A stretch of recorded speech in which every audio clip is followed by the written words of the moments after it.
Bonjour, on est le 5 octobre 2020, avec une météo qui est toujours un petit peu similaire à celle qui ressemble à celle d'hier, à celle d'avant-hier, mais avec les jours précédents avec beaucoup plus de pluie.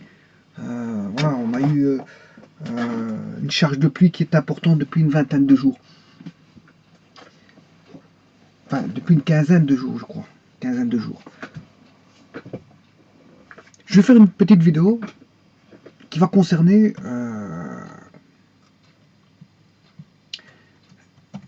l'équation fondamentale. Quand je dis équation fondamentale, c'est ce qui constitue les fondements. Les fondements, c'est ça que ça veut dire. À partir d'une équation principale, on va dire l'équation principale, on peut élaborer des théories, mais il faut démarrer à partir d'une équation. Généralement, bon, on peut élaborer d'autres équations à partir d'une équation fondamentale. Alors, l'équation fondamentale de la thermochimie.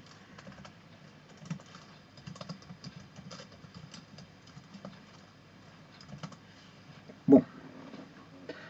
Alors pour ça, il faut mettre en interrelation certains concepts. Alors, la thermochimie, dans le terme thermochimie, il y a le mot thermo, de thermique.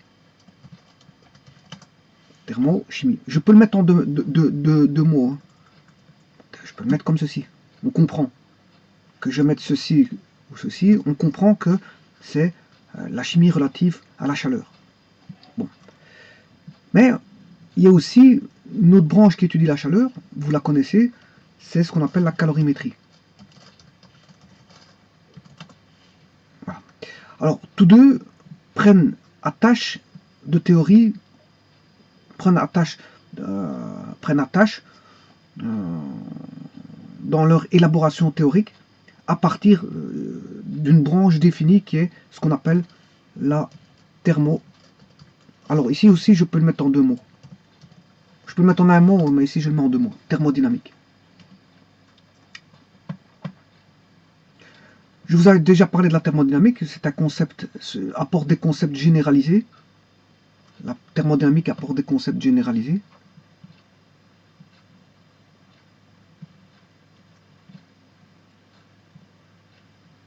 Qui sont des outils. C'est une boîte à outils. La thermodynamique n'est qu'une boîte à outils. Où on élabore des théories, et à partir de ces théories-là, on va les rechercher pour des besoins utiles. Des besoins utiles dans d'autres domaines. Dans d'autres domaines. Alors, je sous-entends par autres domaines, on peut utiliser la thermodynamique en thermochimie, et on peut utiliser la thermodynamique en calorimétrie.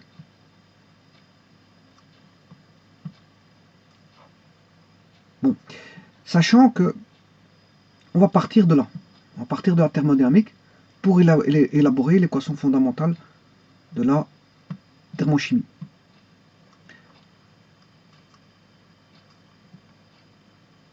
Je vous rappelle que la thermodynamique, c'est l'étude de, on va dire, de la chaleur.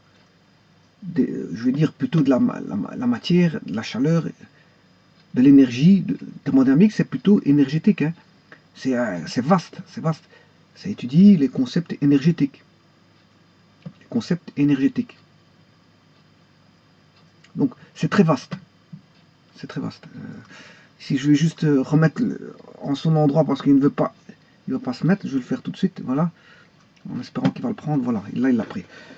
Bon, parce que je fais deux choses en même temps et c'est difficile de parler en même temps, d'essayer de contrôler quelque chose. Voilà. Donc, la thermodynamique fait intervenir d'innombrables concepts qui sont des concepts de physique et de chimie pour formaliser une matière qui va être élaborée pour la chimie et pour la physique. Donc c'est tout à fait normal. Elle s'accapare d'éléments, des outils propres de la physique et des outils propres à la chimie pour, on va dire, faire une création de concepts qui va concerner et la physique et la chimie. Alors qu'est-ce qui relie la physique et la chimie? comprenez, ce sont les échanges énergétiques. Hein. Parce que, pourquoi? Parce que quand on parle de chimie, on parle d'une substance. Hein. On parle d'une substance. Quand on parle de physique, on parle d'une substance. Et qui dit substance dit énergie. Chaque substance possède son énergie. Et donc, si elle possède de l'énergie, elle peut échanger aussi de l'énergie. Donc, on peut dire que physique et chimie peuvent échanger, voilà, un aspect énergétique. Ils peuvent échanger un aspect énergétique. Ils peuvent garder leur aspect énergétique. Hein. Bon, ils ne sont pas obligés de faire une transformation et de changer leur variable de type énergétique. Non, il peut rester, je veux dire, constante. Hein. On peut avoir un invariant au niveau de l'énergie. Mais il s'avère que si ça change, on a un échange. Et donc, fatalement, un échange qui dit échange dit transformation. Voilà, une transformation. Alors, la calorimétrie, vous savez très bien ce que c'est. Hein. Bon, ça étudie la chaleur. Ça étudie les échanges uniquement de chaleur et rien d'autre. Donc, ça veut dire que la chaleur est une énergie.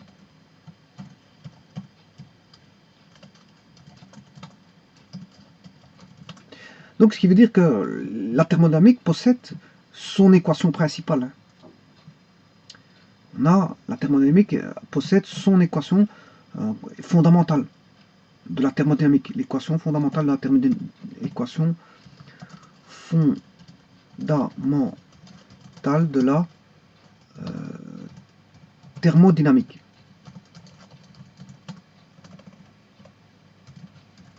Équation fondamentale. Donc la thermodynamique possède son équation fondamentale. La calorimétrie possède son équation fondamentale.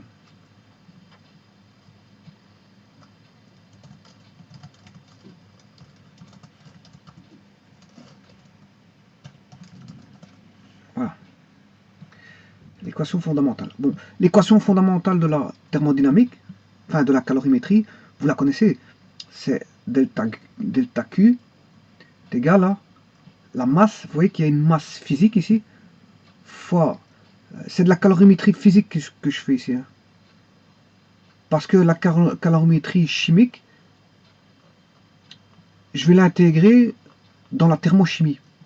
Là, donc la thermochimie va s'accaparer un petit peu de la calorimétrie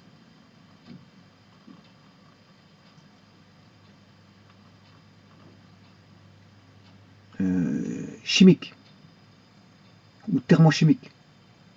Et on va parler de calorimétrie thermo.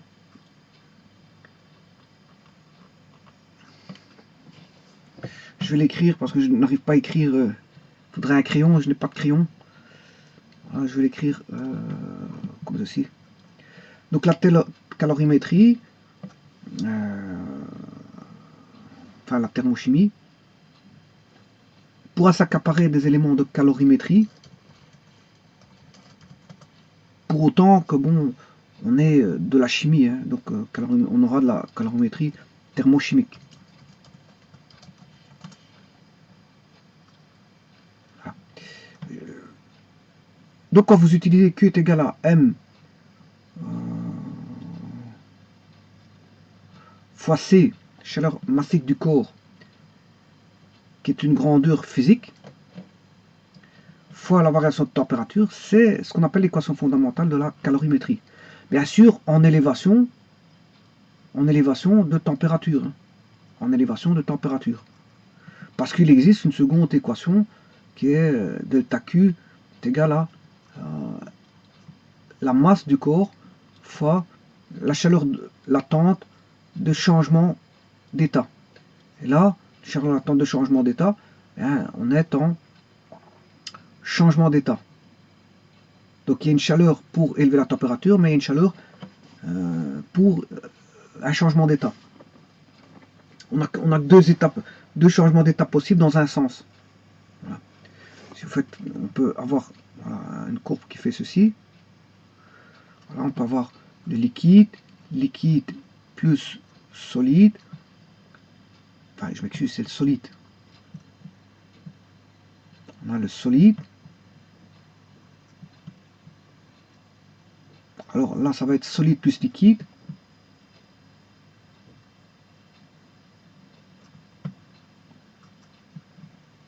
Solide plus liquide. On a le liquide. Liquide plus gaz. Et enfin, on a le gaz. Ouais. Donc vous voyez qu'il y a deux paliers possibles dans un sens. Solide, liquide, gaz. Donc là, on a des transformations physiques.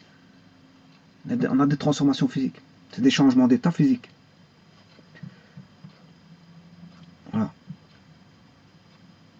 Mais on peut avoir l'inverse. Hein. On peut faire l'inverse. Généralement, les phénomènes physiques sont réversibles. Donc ici, je peux avoir l'inverse. Je peux faire une réversibilité. Voilà, j'ai le gaz. Voilà, je peux avoir ceci. Gaz, liquide, solide. Alors là, on aura gaz en changement d'état, gaz plus liquide. Et en changement d'état ici, on aura liquide plus solide. Voilà. Donc ça, c'est en réversibilité. Voilà, on a toujours deux paliers. Donc deux paliers dans un sens, deux paliers dans un autre, ce qui fait 4. 4 paliers. On peut faire, si vous voulez, on peut passer de là. Le premier palier, c'est là du solide au liquide. Solide ou liquide, c'est la fusion. On aura la fusion, puis la vaporisation, voilà, puis j'arrive au gaz. Mais on peut avoir transformation inverse, condensation et solidification. Ce qui veut dire qu'on a 4 possibilités. Voilà, 4 possibilités ici. Donc, tout ça, ce sont des transformations, c'est des diagrammes thermodynamiques qui sont des diagrammes température, chaleur. Température, chaleur, fonction du temps.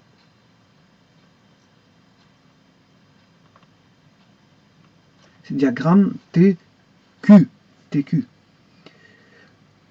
Ce sont des diagrammes TQ. Donc ce sont des diagrammes thermodynamiques qu'on retrouve en thermodynamique et que l'on retrouve aussi en calorimétrie. Qu'on retrouve d'autant plus en calorimétrie. La thermodynamique étant un sous-ensemble qui regroupe la thermochimie et la calorimétrie, si vous voulez. Alors la thermodynamique possède ces outils et donc son équation fondamentale et donc qui va être attribuée justement à la thermochimie pour trouver son équation fondamentale. Si les outils proviennent de la thermodynamique, ben c'est qu'on va utiliser les outils de thermodynamique pour trouver l'équation fondamentale de la thermochimie. Si la calorimétrie provient de la thermodynamique, ben on s'accapare de l'équation fondamentale de la thermodynamique pour élaborer l'équation fondamentale de la calorimétrie physique. Alors la différence entre la calorimétrie physique et thermodynamique, ben là on n'aura pas delta Q est égal à mc delta T, mais delta Q est égal à N fois C qui est la chaleur molaire fois delta T, ou si vous voulez, le N c'est le nombre de moles. Le N c'est le nombre de moles. Voilà. Alors quand on parlera de delta Q, c'est plus delta Q est également la masse fois la chaleur de changement d'état, mais c'est la variation d'enthalpie. Ce sera égal à la variation suivant une convention, suivant une convention donnée plus ou moins. Voilà, mais ça, bon, c'est pas l'étude de voir la convention pour l'instant. Je le ferai dans une autre vidéo. Je vous montrerai la convention. Mais ici, il n'y a pas à se tracasser de savoir si c'est plus ou moins ici. Dans un premier temps, parce que c'est pas le but de la vidéo de savoir la convention. Je ferai une vidéo concernant la convention qui va vous dire si c'est plus ou moins. Voilà. C'est fortement conventionné. Hein. La thermodynamique est fortement conventionnée. On a des conventions thermodynamiques, on a des conventions en thermochimie et on a des conventions en calorimétrie. C'est fortement conventionné. Voilà. Donc on va partir de l'équation de la thermodynamique pour retrouver l'équation de la thermochimie. Voilà. Donc je me suis situé. Donc les outils sont utilisables aussi bien en thermochimie. La thermochimie utilise des outils de la thermodynamique et la calorimétrie utilise des outils de la thermodynamique. Sachant que la thermodynamique sont des concepts physico-chimiques. Physico-chimiques. Ce sont des concepts physico et chimiques, voire même mécaniques, voire même électriques, voire même... oui, pourquoi je dis ça? Parce que ça fait intervenir toutes les énergies. Hein. Dès le moment où vous avez une forme d'énergie, ben, on l'exploite. On a une forme d'énergie, on a une onde lumineuse, ben, on va exploiter cette onde lumineuse. Là, je vous ai montré une vidéo qui faisait partie de la thermodynamique, qui était comment on appelle ça, l'effet photoélectrique, au travers des énergies. Voilà, donc on sait le traiter par les énergies. D'ailleurs, c'est ce que j'ai fait dans une des vidéos. On sait traiter. Donc la thermodynamique, c'est un outil, je veux dire, immense, pour lequel, dès le moment où on a quelque chose à traiter, c'est pas forcément l'énergie calorifique qu'on va traiter. Hein. Ouais, parce que dans le mot thermodynamique, il y a le mot thermo, chaleur, oui, mais c'est pas forcément... c'est ouvert à beaucoup de choses, la thermodynamique. Hein. C'est ouvert à toute forme d'énergie. Parce qu'il étudie quelque part les échanges énergétiques. Hein. Les échanges énergétiques. Et voilà. Et quand maintenant il faut faire une spécialisation, mais on décortique la thermodynamique en deux parties parce que pour ne pas avoir quelque chose de très vaste. Parce que la thermodynamique prend, si on commence à mettre tout dans la thermodynamique, on s'en sort plus. On s'en sort plus parce qu'il faudrait mettre le front industriel, il faudrait mettre voilà, toute la thermochimie à l'intérieur, il faudrait mettre toute la calorimétrie à l'intérieur, il faudrait mettre l'étude des turbines à l'intérieur, des turbines, de tout ce que vous voulez, l'étude de l'air humide à l'intérieur. Voilà. Donc c'est pour ça que je vous dis, bon, à un moment donné, il faut bien scinder. Scinder, la thermodynamique scinde. Comme le fait la physique, elle scinde. Elle va aller laisser à la mécanique l'étude des forces, à l'électricité, l'étude de l'électricité. La physique ne va pas tout reprendre. Hein. La physique, c'est l'étude des grandeurs. Voilà. Avec les règles générales de ces grandeurs. Donc, quelque part, on peut laisser à la mécanique l'étude de ces grandeurs-là, parce que ce sont des domaines vastes, alors on ne va pas tout intégrer dans un seul domaine. Alors, ceci étant dit, je vais partir de l'équation de la thermodynamique pour avoir l'équation fondamentale, non pas de la calorimétrie, parce que bon, ça a déjà été vu, non pas ceci, mais plutôt celui-là. On va partir de l'équation de la thermodynamique pour retrouver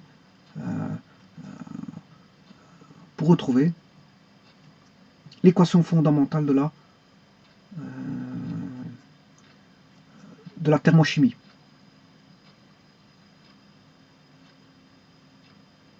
Pour ça, je vous ai dit que je vais partir de l'équation fondamentale de la thermodynamique.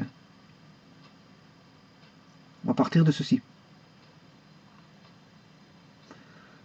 Voilà. Maintenant, il ne faut pas perdre de vue qu'on va partir de l'équation de la thermodynamique pour retrouver l'équation fondamentale de la thermochimie. Alors, je vous ai dit que c'est pas parce que... Voilà, c'est pas parce que... Là, il y a quand même des interactions. Hein.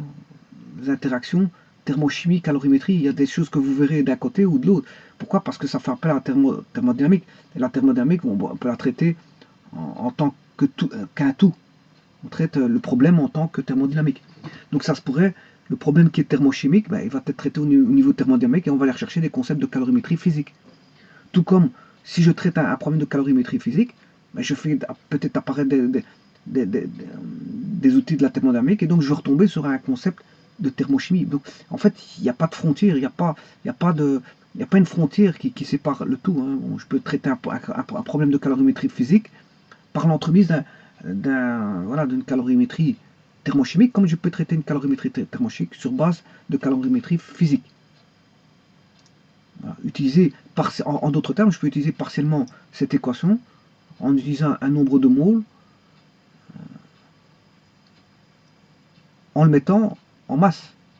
Voilà. Recalculer la chaleur massique.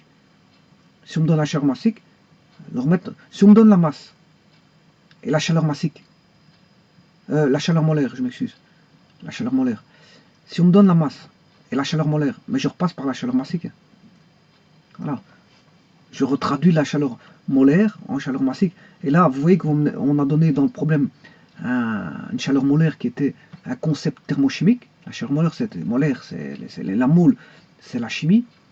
Voilà. La masse, c'est la physique. On me donne une chaleur molaire, mais on me donne une masse dans le problème. Donc, si j'ai envie de travailler en calorimétrie physique, je prends la masse et je retraduis la chaleur molaire en chaleur massique. Et là, j'applique cette formule-là. Donc là, je suis en calorimétrie physique, bien que j'avais des paramètres thermochimiques. J'avais un paramètre thermochimique. Et le contraire est vrai aussi. Hein. J'ai une masse, et j'ai la chaleur massique. J'ai une masse et la chaleur molaire. Bon, la masse c'est physique. Qu'est-ce que je vais faire? Ben, je vais retraduire sous forme d'équation calorimétrie thermochimique. Comment? Ben, la masse, on connaît la masse d'une mole. Donc, connaissant la masse m, petit m, je peux trouver le nombre de moles. Et donc, connaissant la chaleur molaire et le nombre de moles, que je viens de traduire masse n, maintenant je peux appliquer cette forme-là. Donc je suis passé de paramètres calorimétrie physique avec un paramètre calorimétrie thermochimique. Eh bien, j'ai élaboré les équations, soit je peux entamer la résolution au niveau de la calorimétrie physique ou la calorimétrie thermochimique. Bon, là, je vous dis, il n'y a pas de frontière. Vous faites ce que vous voulez. Bon. Alors, ce qui veut dire par là qu'il faut définir justement, il faut définir quand est-ce qu'on est d'un côté ou de l'autre.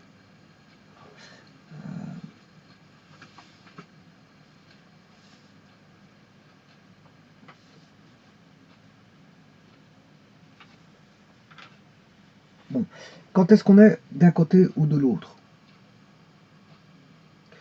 Pour ça, il faut définir, quand on entend thermochimie, mais il y a le mot chimie. Quand on entend ça, avec ça on peut faire de la calorimétrie thermochimique, à ce moment on entend toujours le mot chimie. Mais on peut faire de la calorimétrie physique, hein, avec ces formules-là. Là, à ce moment, vous êtes en physique pure, hein. Masse, chaleur massique, variation de température, masse, chaleur de changement d'état, c'est des paramètres physiques. Voilà.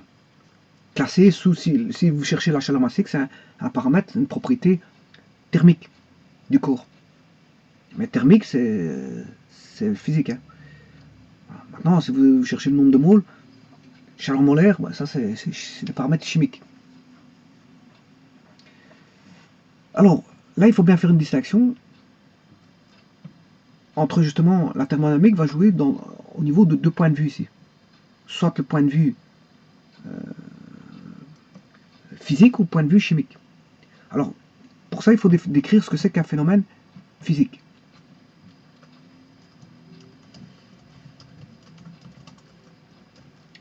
Alors, phénomène physique, on attribue un phénomène physique au sens de l'observation. Voilà, c'est l'observation qui va donner un point de vue si on a affaire à une transformation ou un phénomène physique ou chimique. Ou les deux, physico-chimique, on peut avoir les deux qui, voilà. Alors, le phénomène physique, il est le résultat de, on peut avoir des transferts, hein, de transfert d'énergie. On peut avoir des transferts d'énergie. Voilà. Transfert d'énergie à l'échelle, bien sûr, macro, à l'aide de variables.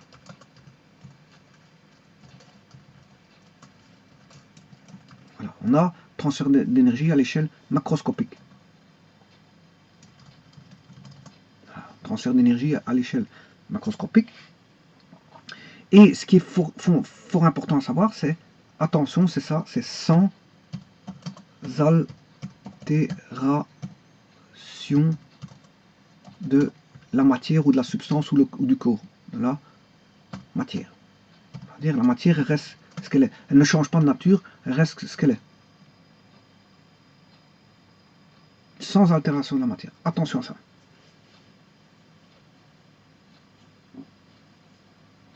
Donc, est-ce qu'elles vont réagir? Ah ouais, elles réagissent. Le corps, dans un phénomène physique, le corps réagit. Du moment qu'il n'y a pas d'altération de matière, il n'y a pas de problème, on peut appeler ça un phénomène physique. Mais il ne faut pas qu'il y ait une altération de la matière. Alors, interagir, il peut interagir au niveau de sa vitesse, de son accélération, peut interagir au niveau, ben, quand quelqu'un court, il ne se déforme pas. Enfin, en fait, ce que je veux dire, il ne change pas de nature, il ne change pas de nature, c'est ce que je veux dire. Voilà, il ne change pas de nature. Le corps reste le corps. Peut-être il sera peut-être légèrement déformé, hein. Bon, ça c'est pas un problème. Voilà, déformation, ça ne constitue pas un changement de nature du corps. Le corps reste lui-même. Même s'il est un petit peu déformé ou s'il est un petit peu changé, voilà, au niveau de son volume, mais le corps reste toujours le corps.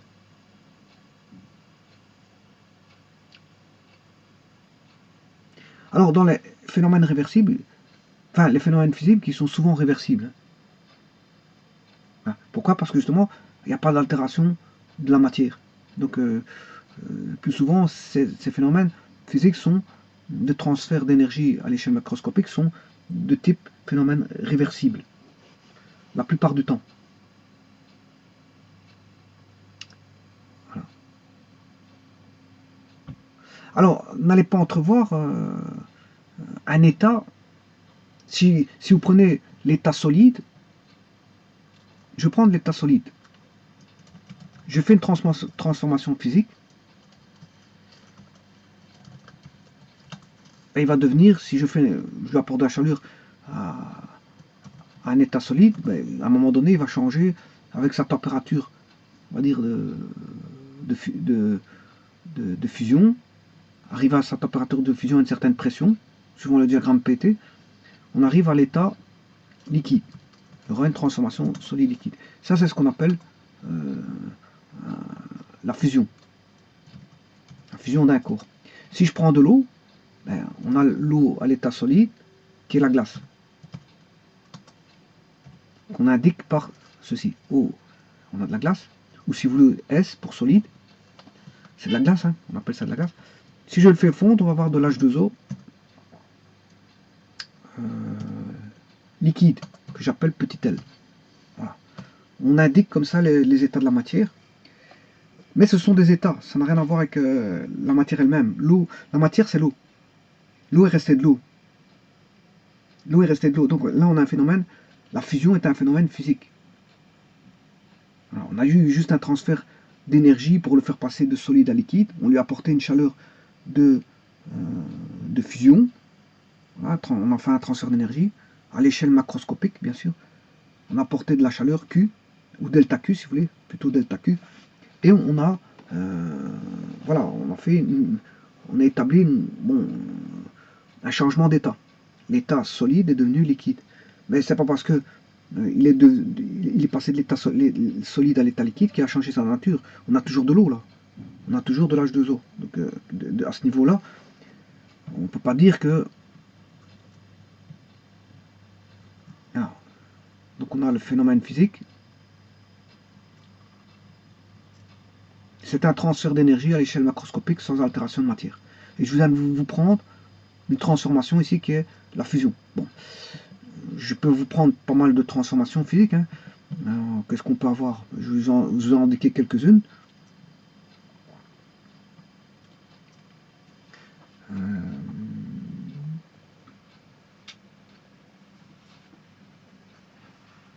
Bon, vous connaissez les changements d'état. Hein. Les changements d'état, on peut avoir la condensation, la vaporisation, la sublimation et sublimation inverse.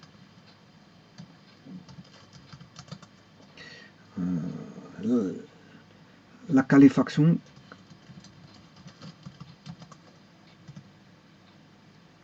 On peut avoir une transformation de chaleur, hein, donc transformation calorifique.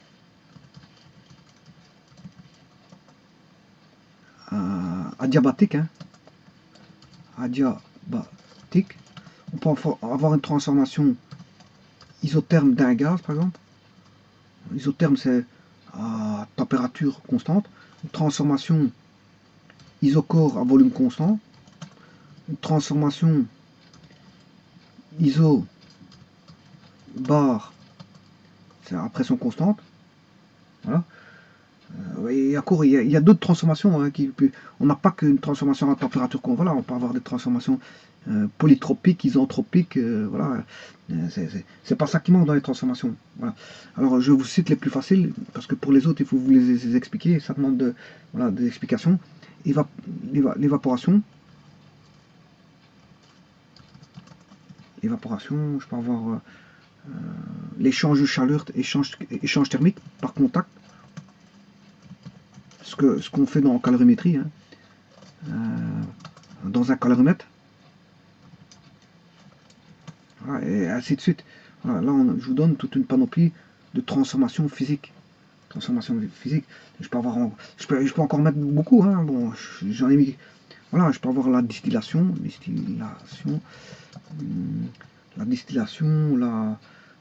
l'ébullition. Voilà, l'ébullition. Je peux avoir. Voilà. Vous voyez que c'est pas ça qui manque. La fusion. Il existe toute une panoplie. Ouais, dissolution. La dissolution.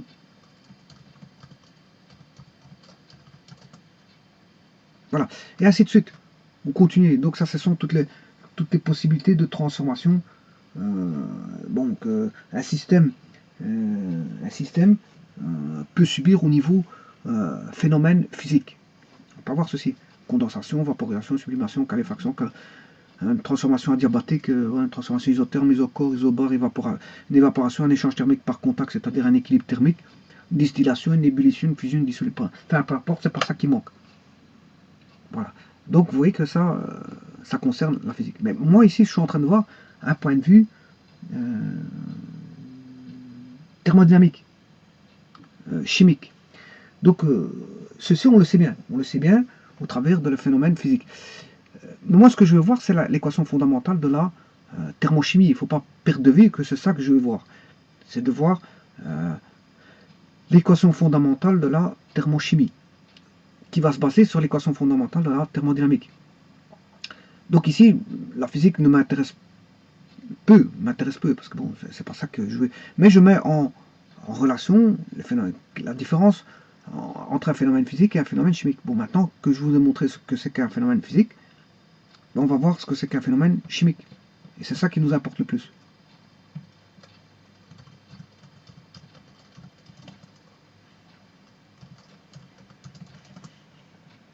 Alors, vous aurez compris que si le phénomène physique, il n'y a pas de changement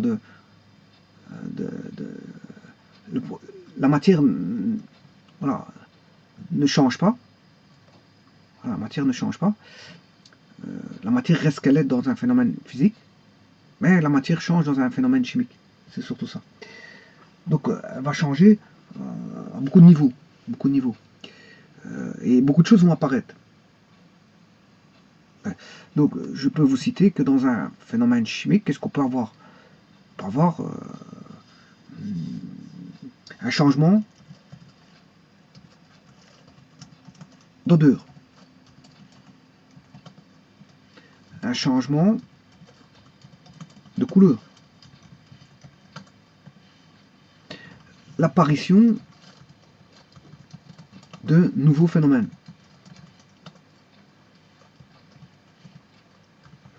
Par exemple, l'apparition de phénomènes électriques.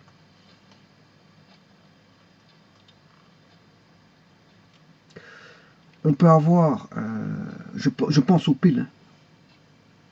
Hein, je pense aux piles. On a une énergie chimique qui va se transformer en énergie électrique. Voilà.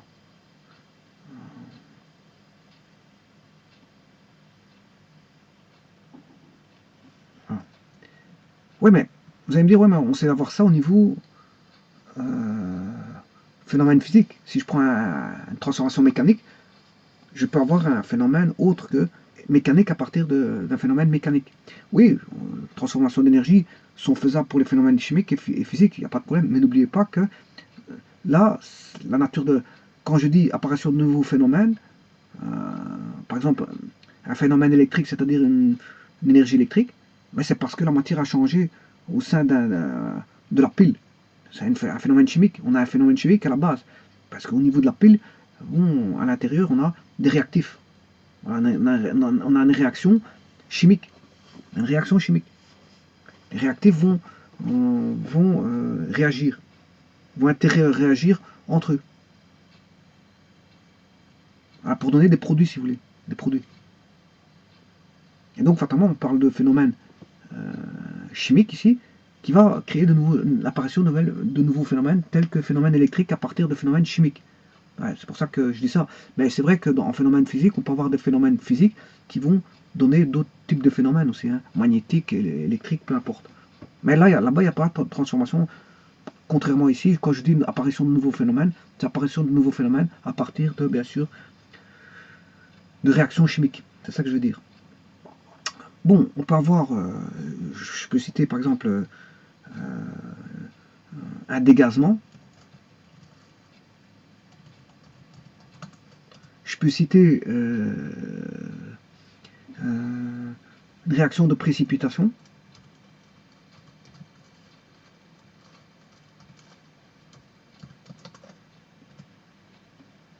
Alors, la dissolution, attention que c'est un phénomène physique. Dissolution, on peut le prendre voilà, en tant que phénomène physique. Les titres de vapeur, c'est un phénomène physique. Hein. Voilà, titres de vapeur, c'est un phénomène voilà, physique.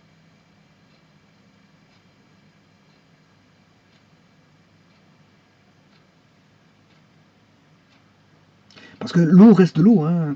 Dans un titre de vapeur, il va passer liquide, gaz, ou gaz liquide, peu importe, on s'en fout, dans quel sens, mais l'eau reste toujours de l'eau. Voilà. Par contre, dans une réaction de précipitation, ce sont des réactifs qui vont interréagir et donner, si vous voulez, un solide insoluble, si vous voulez. Alors, on peut avoir des changements de couleur suite aux réactions chimiques. Attention que ici, c'est changement de couleur dans le sens des réactifs. Les réactifs changent de couleur, mais on peut avoir apparition, changement de, on va dire apparition de lumière, plutôt ça.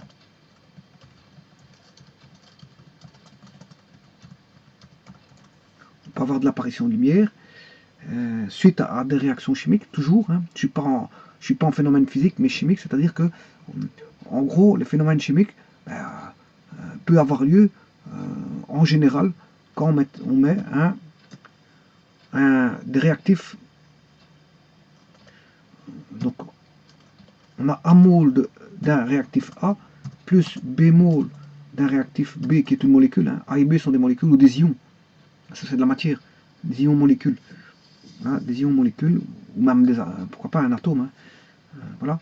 Plus C, grand C, va donner voilà, D, grand D, plus E, grand E, par exemple. Voilà, une réaction qui fait intervenir 3 réactifs et 2 produits. Les réactifs étant dans le membre de gauche et les produits dans le membre de droite. Donc quand on a ceci, on a une réaction chimique. Et la réaction chimique, vous voyez, c'est une altération de la matière. Hein. On a A, B, C qui vont se combiner pour former du D et du E. Et là, on a une loi conservative, c'est la conservation de la matière. On a la conservation de la matière. Les réactions chimiques sont conservatives. Conservation de la matière, c'est la loi de Lavoisier.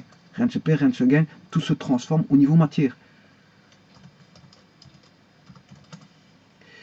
Voilà. Parce qu'il existe aussi en thermodynamique la loi de conservation de l'énergie. Alors pas confondre les deux. Alors donc je vous avais dit qu'un phénomène chimique, bon, on a un changement d'odeur sous couvert de ceci, d'une réaction chimique. Hein, on a changement de couleur sous couvert d'une réaction chimique. Apparition de nouveaux phénomènes sous couvert d'une réaction chimique. Un dégazement sous forme de réaction, sur base de réaction chimique. Une réaction, enfin une précipitation parce qu'on a une réaction chimique, et l'apparition de lumière parce qu'on a une réaction chimique. Donc le phénomène chimique, c'est tout simplement parce qu'en fait on a une réaction chimique qui va interagir et qui risque de donner, enfin qui peut donner ceci. Voilà. Et je pourrais continuer hein, pour avoir Donc on a, bien sûr, ici on a un changement de nature du cours, hein, d'office. Hein. Quand on a A au départ, du B au départ et du C au départ, et qu'on retrouve du D et du E pour une réaction totale, bien sûr. Je parle pour une réaction totale, parce que sinon, si c'est pas une réaction totale, on va retrouver du A ou du B ou du C ou du AB ou du ABC ou du B ABC. Enfin, moi je parle dans le sens d'une réaction totale. Je vous ai mis qu'une flèche comme ceci. Donc ça veut dire que tout est consommé au niveau des réactifs. Il n'y a plus de réactifs A, B, C, et il ne reste plus que D et E. Voilà. Et à ce niveau-là, qu'est-ce qu'on peut dire? Ben, on peut avoir aussi apparition d'électricité, telles que les piles, dans les réactions d'oxydoréduction, apparition d'électricité. Voilà, on peut avoir l'apparition, bien sûr,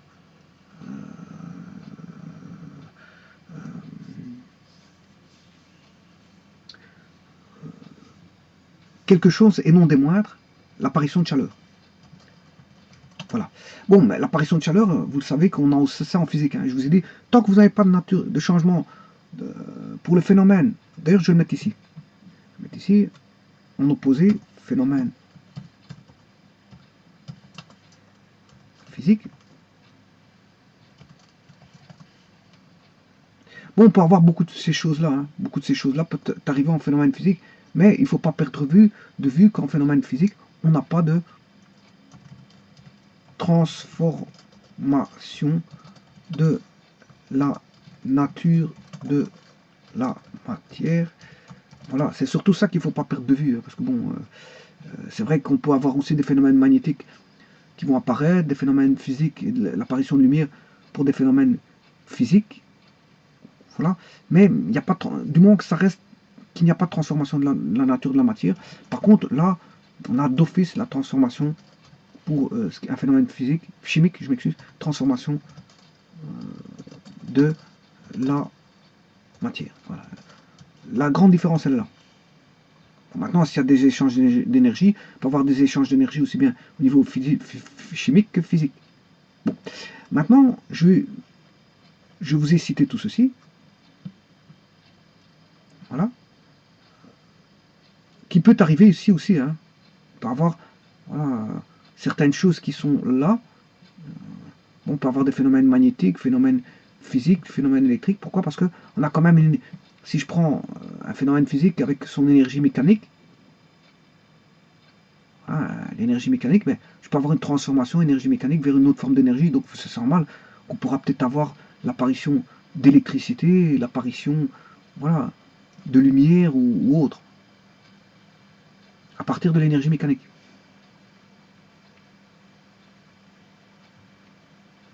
Mais quand je dis une apparition de lumière à partir de l'énergie mécanique, ben, bien sûr, il faudrait passer par des transformations. Hein. Énergie mécanique, énergie électrique, énergie lumineuse. Voilà, il faudrait faire des... Voilà, énergie lumineuse. On transformerait l'énergie... Voilà. Mais là, il y a les phénomènes physiques, il n'y a pas de transformation de matière, c'est surtout ça. Mais est-ce qu'on peut avoir de la chaleur? Ben oui. Est-ce qu'on peut avoir de la chaleur? Bien sûr que oui, on peut avoir des phénomènes avec des frottements. Frottement, c'est un phénomène physique. Donc on va voir de la chaleur qui va apparaître. Bon. Maintenant, sachant cela, je vais enlever ce qui ne m'intéresse pas. Tout ceci ne m'intéresse pas ici pour expliquer l'équation fondamentale de la thermochimie. Tout ceci ne m'intéresse pas. Je vais garder juste le concept de chaleur.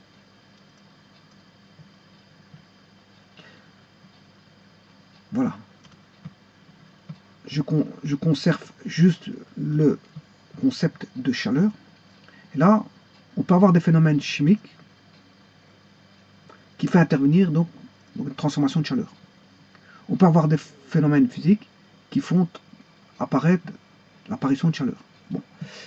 Alors, l'apparition de chaleur ou l'absorption de chaleur, hein, parce que la chaleur peut être échangée de deux manières possibles. C'est ce que j'appelle la matière, c'est par exemple un système. Hein. Là, j'ai un système. Là, un système qui est la matière, au niveau physique, peut échanger de l'énergie et la matière. En tout cas, de la matière, non, hein, parce qu'il n'y a pas de transformation de matière. C'est plutôt ici de la chaleur. la chaleur. Bon. Le système peut échanger de la chaleur, et si je me base que... Enfin, il peut changer de l'énergie, le système, hein, mais si je garde uniquement le concept de chaleur, d'énergie calorifique, ben, on sait bien que quand le système fournit de... C'est fortement conventionné, la convention qui est celle-ci, c'est la convention égoïste. C'est-à-dire, quand le système donne au milieu extérieur, la chaleur est comptée négativement. C'est égoïste, quand quelqu'un donne, c'est négatif. Pour un égoïste. Voilà, donc, quand la chaleur donne du système vers le milieu extérieur, c'est négatif. Ça veut dire que quand le milieu extérieur reçoit de l'énergie du système, ben, c'est négatif. Maintenant, quand le système reçoit, si je mets deux flèches dans le même sens, quand le système reçoit, ben, c'est positif. Quand il reçoit du milieu extérieur, de la chaleur du milieu extérieur, ou quand le milieu extérieur fournit de la chaleur au système, c'est positif. Voilà, ça, c'est une convention dite égoïste. Il n'aime pas de donner, mais il aime bien de recevoir, le système. Voilà. Alors ça, c'est ma convention, mais il y a des autres conventions. Hein, je vous le dis, on a la convention contraire. On peut avoir une convention contraire. Voilà, ça, c'est une convention égoïste. Voilà. Ce qui veut dire que, qui étudie ça? Et c'est en physique. Qui étudie, quelle est la branche qui étudie les phénomènes physiques? Dans les phénomènes, je m'excuse, hein, je me suis mal exprimé. Dans la branche, quelle est la branche qui étudie la chaleur dans les phénomènes physiques? Eh bien voilà, vous êtes retombé sur la calorimétrie. C'est la calorimétrie. Mais la calorimétrie physique. Bon, on est d'accord. Alors maintenant, quelle est la branche qui étudie les variations de chaleur? Donc, quand je dis variation de chaleur, ça veut dire soit le système a fourni de la chaleur, soit le système a reçu de la chaleur. Donc il y a deux types, c'est-à-dire le système absorbe de la chaleur ou il cède de la chaleur. Bon, il y a deux terminologies possibles, enfin deux terminologies, bon, pour chacune. Voilà, si je dis fourni, il cède, si je dis reçu, je dis donné. Voilà, voilà, on va dire ça comme ça. Alors, le phénomène chimique fait la même chose, hein, mais la différence c'est qu'il y a un changement, transformation de la matière. On a la même chose. Hein. Voilà, je ne vais pas refaire le dessin, mais ce qui se trouve pour un phénomène physique, on l'a pour un phénomène chimique. Donc, ce qui veut dire, je vais faire un peu de place pour vous mettre que ça c'est valable pour les deux entités, phénomène physique et phénomène chimique. Donc, ce qui est là, voilà,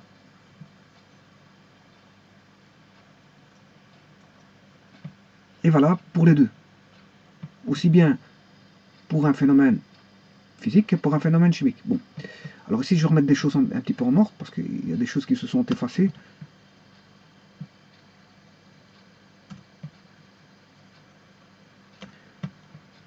Rappelez-vous qu'ici, je vous ai dit que c'est une convention égoïste. Je vous ai dit qu'ici, il n'y a pas d'altération de la matière.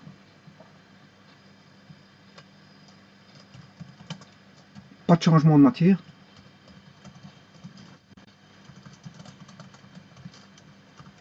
Alors que là, on a changement de matière.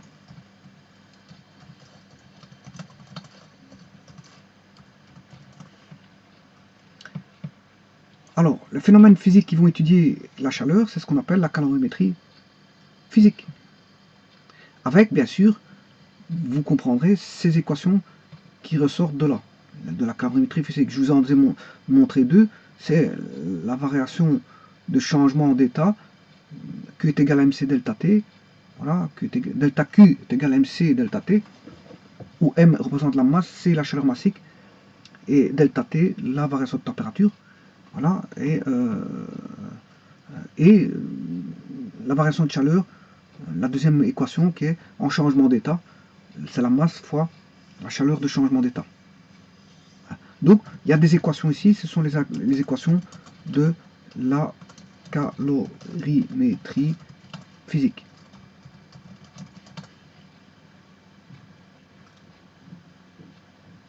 Voilà.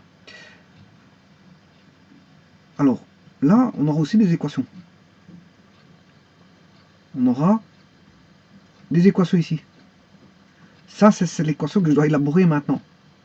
Alors, quand on a un phénomène chimique, avec absorption ou soit que le système cède ou fournit de la chaleur, cède de la chaleur, je m'excuse, ouais, elle cède de la chaleur ou l'absorbe de la chaleur, parce que fournir c'est céder. Hein. Si le système fournit, fournir c'est céder de la chaleur. Le contraire de fournir ou céder, c'est absorber. Le système absorbe. Le système fournit, le système cède de la chaleur au milieu extérieur, mais le système absorbe de la chaleur du milieu extérieur. Voilà. Donc on a des équations ici.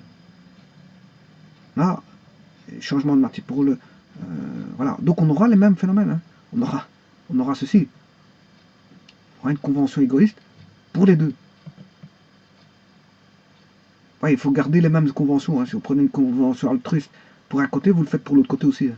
Sinon, à ce moment-là, le jour où vous ferez des calculs pour qui vont faire interagir les deux, parce qu'il n'y a pas de frontière. Hein. Il n'y a pas de frontière. Donc vous pouvez, à partir d'un phénomène chimique, faire un calcul, voilà, à partir d'un phénomène chimique, calculer à partir des équations de la calorimétrie physique. Et à partir d'un phénomène physique, faire des calculs de la calorimétrie thermochimique. Alors là, ça possède ces équations. Si on est en calorimétrie, c'est, je vous l'ai dit, hein, Q est égal à N de Nestor, qui est la... là, on aura les équations. C'est parce que je ne l'ai pas noté, mais voilà, je vais le noter tout de suite, les équations de la calorimétrie chimique. Voilà, il n'y a pas de frontière. On peut passer de l'un à l'autre. Je ferai des calculs, vous verrez que on va me donner des paramètres chimiques et je vais tomber sur la calorimétrie physique. On va me donner des paramètres physiques, mais je vais tomber sur la calorimétrie thermochimique. Bon, ça c'est pour l'étude des chaleurs. Pour l'étude des chaleurs. Bon, voilà. Ça c'est quand on est en calorimétrie. Voilà. On étudie les chaleurs, donc on est en calorimétrie pure.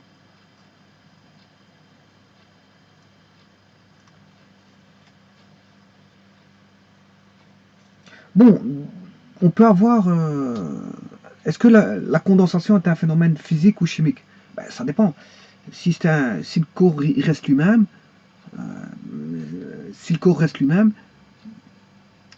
ben, c'est un phénomène physique. Mais si vous avez une condensation d'un liquide provenant de gaz, hein, au travers d'une réaction chimique, à ce moment-là, la condensation est plutôt un phénomène chimique. Hein. Vous voyez la différence. Voilà, si vous faites apparaître une réaction chimique et qu'il y a une condensation, fatalement, c'est un phénomène chimique. Mais maintenant, si vous avez un phénomène, vous avez un corps qui se condense, et il reste lui-même, et il n'est pas mélangé avec autre chose, il n'y a pas d'altération du corps, à ce moment-là, c'est un phénomène physique. Donc la condensation peut être aussi bien physique que chimique. Voilà. Donc on a les équations de la calorimétrie physique et les équations de la calorimétrie chimique. Ça, c'est pour le point de vue calorimétrie. Bon. Alors, à partir des équations de la calorimétrie chimique, non, à partir de la thermodynamique, je vais faire établir un lien avec une équation fondamentale de la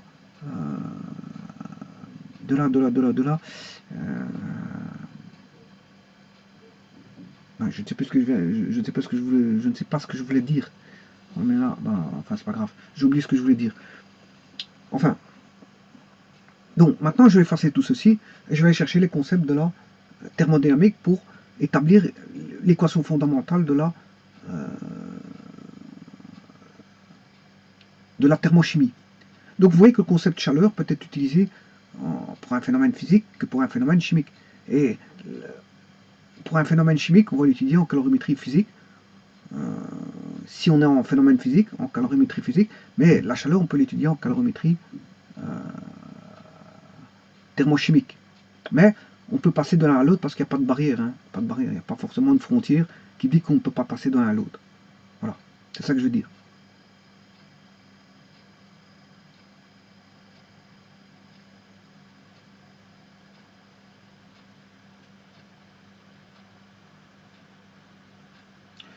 Bon, ça c'est pour les chaleurs.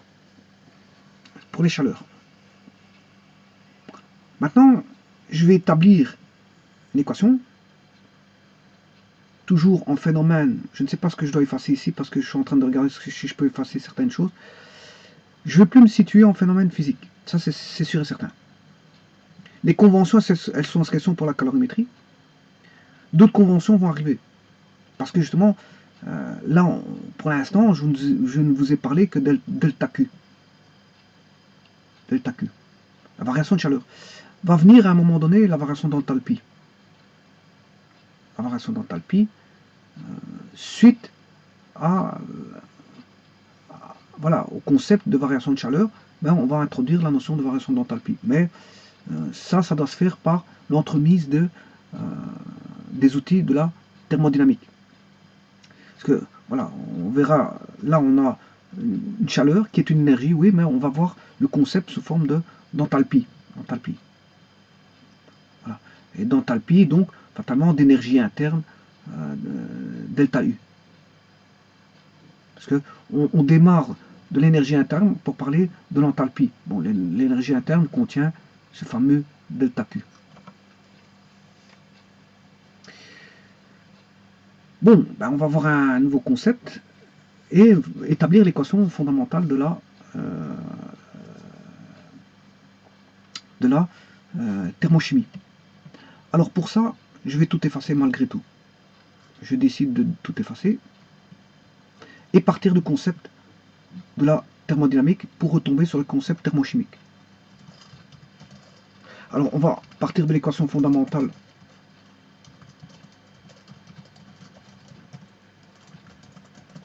de la thermodynamique et de ses principes, de un de ses principes. Voilà, de un de ses principes. Je crois qu'il y a 3 principes. Principe numéro 1, 2 et 3. Ici, je prends le principe numéro 1 qui est la conservation d'énergie. Alors, Lavoisier avait déjà dit que pour les réactions chimiques, il y a une conservation de matière. Voilà. Mais pour les énergies, il y a une conservation de l'énergie. Alors, j'ai fait toute une vidéo qui concernait les, ce qu'on appelle les conservations d'énergie. Alors, pour ça, il faut partir d'une transformation, justement.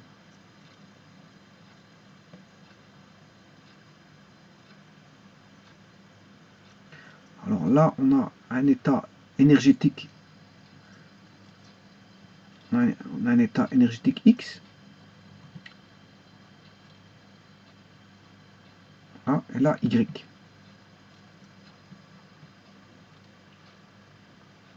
Bon, le système va subir une transformation. Donc on va partir d'un point donné.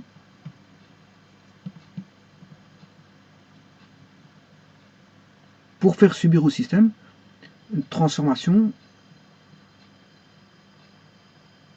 Voilà, on va aller de là à là. Bien sûr, il y aura Y va dépendre de X. Y va dépendre de X. Donc, pour un X donné, des variables vont changer, on aura Y. Pour un X donné, des variables vont changer, on aura Y.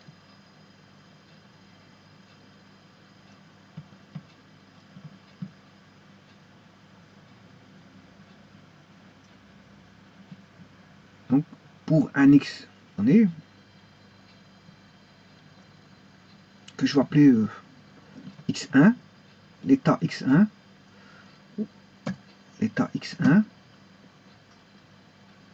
mais pour l'état x1, correspond à l'état y1.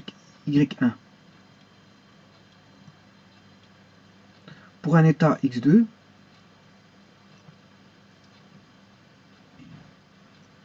correspondra à un état y2 en fonction de x2.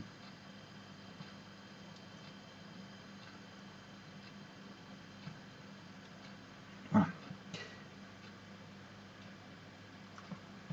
Donc on mesure là l'état de x1, là c'est l'état de x2.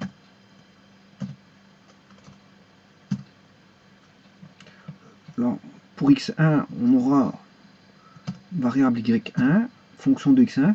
Là, on aura une variable y2, fonction de x2. Alors, on va démarrer, enfin démarrer, c'est pas le bon terme, on va débuter la transformation au point A.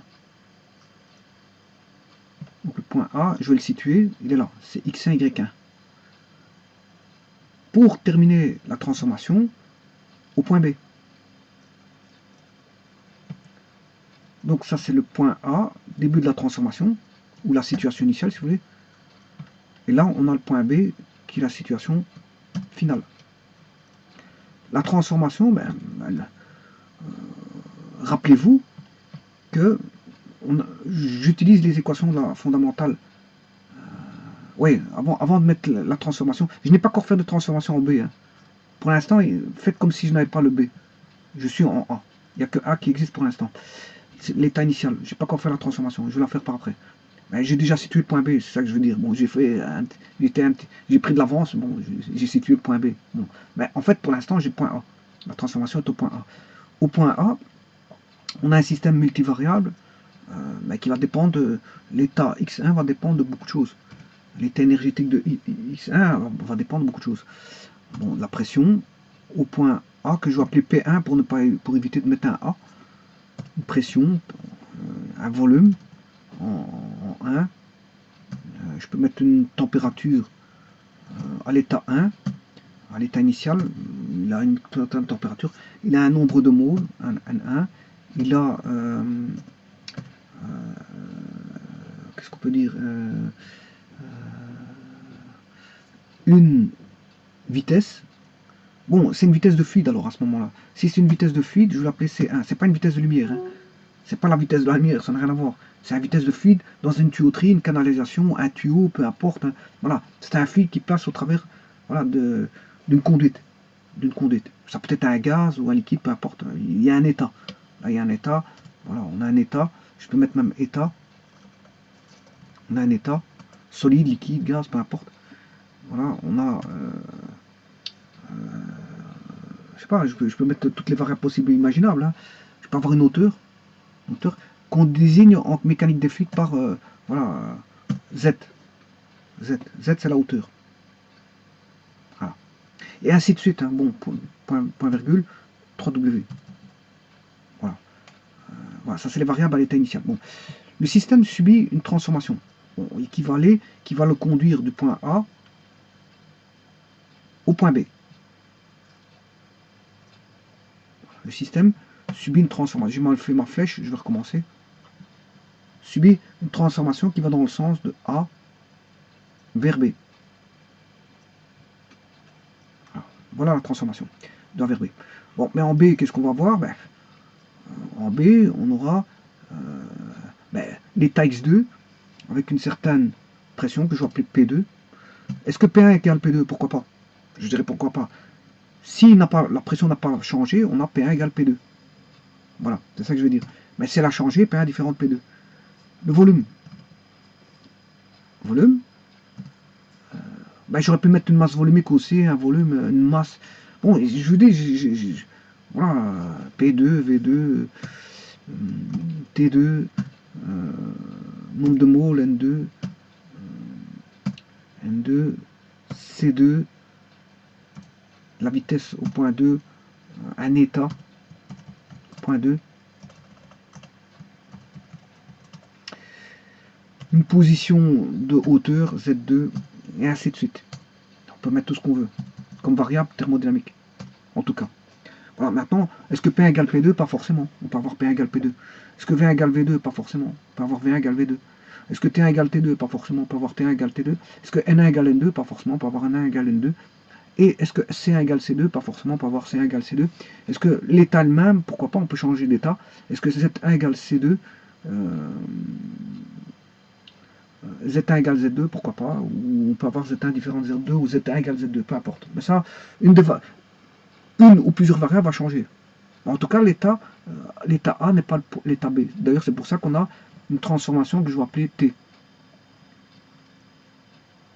Voilà, j'ai une transformation T. Le système a subi une transformation parce que justement, il y a une ou plusieurs variables qui ont changé. Voilà.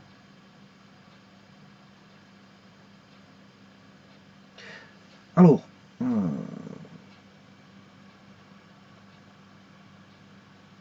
qu'est-ce qu'on va faire maintenant? Je vais, à partir des concepts thermodynamiques,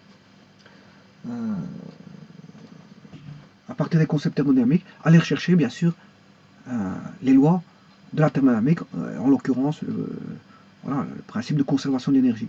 Alors, que dit le principe de conservation d'énergie? Sur un cycle, vous connaissez le principe, j'ai fait la vidéo, hein, ça, vous allez l'extraire dans une vidéo que j'ai faite, bon, sur la loi conservative. Sur un cycle, quand on a dQ moins dW,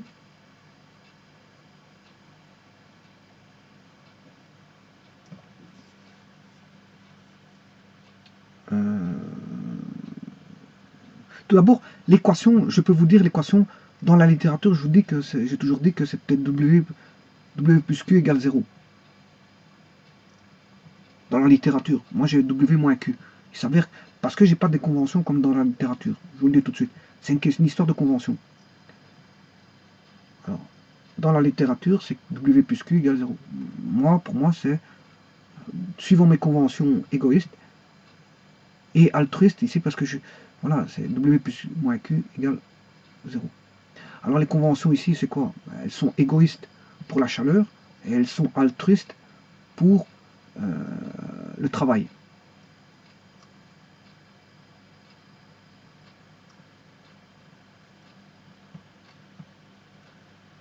Alors pour le égoïste pour ça c'est le système. Et là on a le milieu extérieur. On va faire la chaleur. La chaleur c'est égoïste. Dans mon cas de figure, hein, c'est ma convention à moi. Voilà, c'est pour ça que j'ai Q moins W égale 0. Ou W moins Q égale 0. Ouais, W moins Q égale 0. Alors, la chaleur, quand le système donne, c'est négatif. Parce que c'est une convention égoïste. Mais quand le système reçoit de la chaleur, c'est positif. Il aime bien de recevoir, mais il n'aime pas de donner. Ça, c'est la convention chaleur. Mais la convention altruiste, c'est le contraire. Hein. Si un égoïste et un altruiste, c'est complètement différent. C'est le contraire. Donc, quand il reçoit, le système reçoit, c'est négatif. Mais quand il fournit du travail, ici, le W, c'est le travail. Hein, c'est positif. Donc, vous voyez que j'ai une convention contraire. Donc, c'est ce qu'on appelle une convention mixte. Et du fait que j'ai une convention mixte, c'est négatif ici. Voilà, donc, dans la littérature, vous ne trouvez pas la même convention que moi. Donc, en fait, voilà, là, c'est, dans la littérature, c'est Q plus W égale 0, ou W plus Q égale 0. N'oubliez pas que Q, c'est la somme des Q. Hein. Quand vous écrivez Q, c'est une somme, hein, c'est une formule sommatoire. Hein. Voilà, c'est les chaleurs aussi bien reçues qu'absorbées. Hein. Enfin, absorbées que cédées. Voilà, c'est aussi bien les chaleurs reçues qu'absorbées. Tout comme le W ici, c'est rien d'autre que W, c'est égal à la somme des travaux. Je vais le faire ici. W, c'est la somme des travaux. J'ai oublié la formule sommatoire. Voilà, c'est la somme des travaux, comptés aussi bien positivement que négativement. Voilà, parce que vous voyez que on peut avoir un travail reçu ou un travail fourni. Hein. Enfin, le système reçoit ou fournit du travail. Donc attention, convention. Je vous ai dit que la thermodynamique, c'est fortement conventionné, énormément conventionné. Attention aux conventions. Parce que c'est une des choses principales en thermodynamique, c'est les conventions. Parce que bon, vous allez avoir des plus et des moins dans tous les sens. Hein. Si vous ne maîtrisez pas les conventions, mais vous ne maîtrisez aucune des équations. D'autant plus si vous changez de convention, là, à ce moment-là, c'est la bérésina, c'est le, voilà, c'est le mélange, c'est le mélange complet. Donc c'est pour ça que je vous mets en garde en vous disant que ici, ça c'est une convention qui n'est pas la mienne, mais vous retrouvez ça dans la littérature. Voilà. Et sachez que quand ils écrivent ceci, mais ça concerne une formule sommatoire. Voilà, algébrique avec des plus et des moins, suivant une convention donnée. N'allez pas croire qu'on manipule Q plus W directement comme ça ne va pas comme ça. Voilà, ça va pas comme ça. Parce que derrière ça se cachent des formules sommatoires conventionnées, algébriques. Voilà, parce qu'on a une chaleur reçue, une chaleur fournie, une chaleur et un travail fourni, un travail. Voilà, on distingue des cas de figure. Voilà. Donc, ce qui veut dire que moi, je ne vais pas prendre ça. Hein. Je prends ceci. Alors, dire que. Là aussi, il y a une formule sommatoire. Hein. Là aussi, il y a une formule sommatoire. C'est caché, somme des Q et somme des W. Bien qu'il y ait un moins ici, là, il y a des plus et des moins. Des plus et des moins. Voilà, bien qu'il y ait un moins ici. Voilà. Alors, donc, je vous ai dit que je prends la convention ici. Convention mixte. C'est une convention mixte. Voilà, maintenant, vous le savez. Je prends la convention mixte. Donc, Q moins W. Mon équation, c'est Q. Mon point de départ, c'est Q moins W.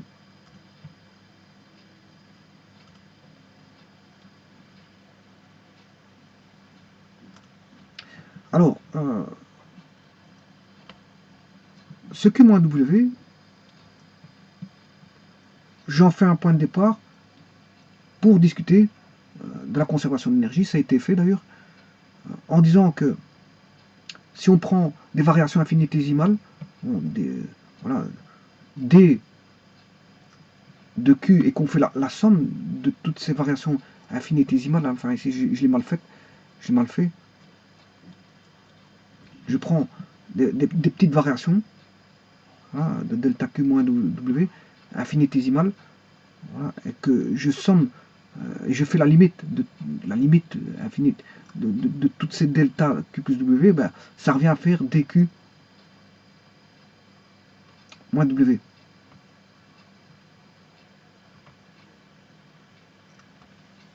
L'intégrale, bien sûr, parce que si je fais une somme, c'est l'intégrale.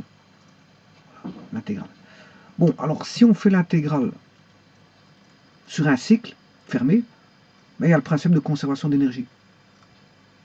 Bon, déjà qui a été élaboré, hein, le but c'est pas de refaire cette vidéo-là. Voilà, donc l'intégrale sur un cycle c'est de faire, allez, un cycle c'est d'aller faire une transformation de A à B, puis de B vers A. Donc le phénomène, on a un phénomène réversible et on fait le phénomène inverse. Voilà, ça c'est un cycle. Quand on fait un cycle, quand on fait un cycle, bien qu'est-ce qu'on a?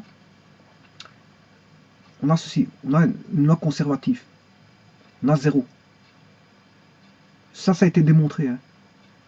Ça a été démontré, ça. Bon, dans un cycle, on a une loi de conservatif. Voilà. On a une intégrale, voilà, une intégrale cyclique qui est égale à 0. Et dès qu'on a une intégrale cyclique égale à 0, ben on a ce qu'on appelle une DTE, une différentielle totale exacte. Tout ça, ça a été développé dans une vidéo, encore une fois. Allez la voir, c'est pas le but de réexpliquer ça ici. On va faire une DTE. Voilà. Alors, le principe de conservation d'énergie est propre pour un cycle, oui, on est d'accord. Hein. dQ moins W, voilà, on a ceci, on a une DTE. Ce qui veut dire que ça ne dépend pas du chemin pour un cycle. Attention que je suis dans un cycle. Hein. Pour l'instant, ici, je n'ai pas encore de cycle. Hein. Je n'ai pas de cycle ici. Je n'ai pas de cycle. Il n'y a pas de cycle, je vais de point A au point B, c'est pas un cycle. Hein. Pour aller avoir un point B, un cycle, il faut aller de point A au point B, puis retourner du point B au point A. Voilà. Ça veut dire qu'on revient avec les variables de départ. On va revenir avec P1, V1, T1, N1, C1, l'état initial de A, Z1. Voilà. Si on revient à ces variables-là, on a ce qu'on appelle, voilà, on revient à l'état initial. On a fait un cycle. Bon, pour faire un cycle, bien sûr, il faut faire ceci. On revient aux variables de départ. On revient aux variables de départ. Voilà, on va de x, enfin, l'état x1 à l'état x2, puis on revient à l'état x1. Alors quand on a ceci, ben, ça ne dépend que d'un état initial et d'un état final, parce qu'on a une DTE. Donc ça ne dépend pas du chemin parcouru, que je parcourais un chemin comme ceci, dans un cycle, hein. Attention que je suis dans un cycle, j'aime pas de remettre dans ce diagramme-là, parce que, voilà, c'est dans un cycle. Que vous fassiez ceci, voilà, dans un cycle, et puis je reviens en arrière, bien sûr, parce que je fais un cycle, ou que vous fassiez ceci, voilà, et puis que vous reveniez en arrière, ben ça ne dépend que des variables de départ et de fin. Voilà. Donc, dans une DTE, ça ne dépend que de l'état initial et final, peu importe ce qui s'est passé entre eux. On compte en thermodynamique ce qui va se passer pour les variables d'état, bien sûr, ce qui se passe en finalité et en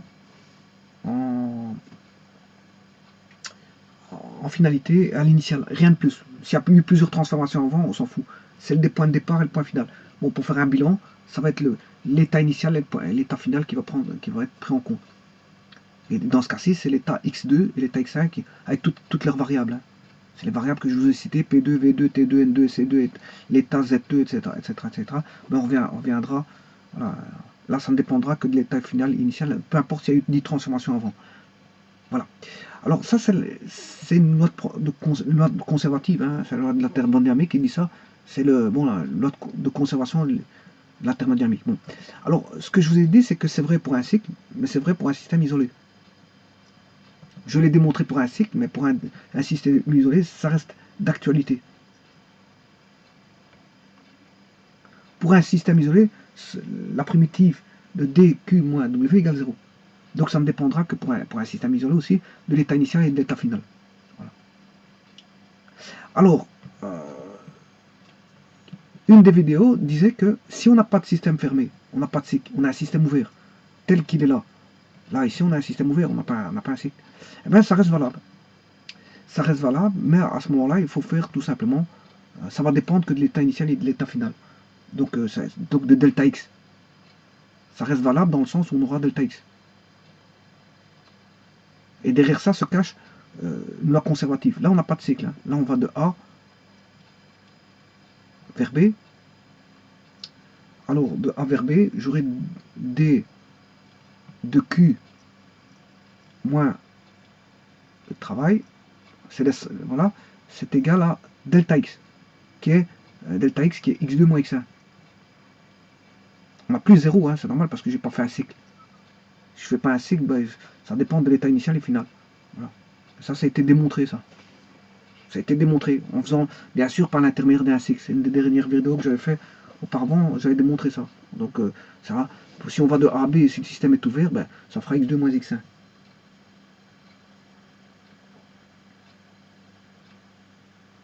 Voilà. Alors,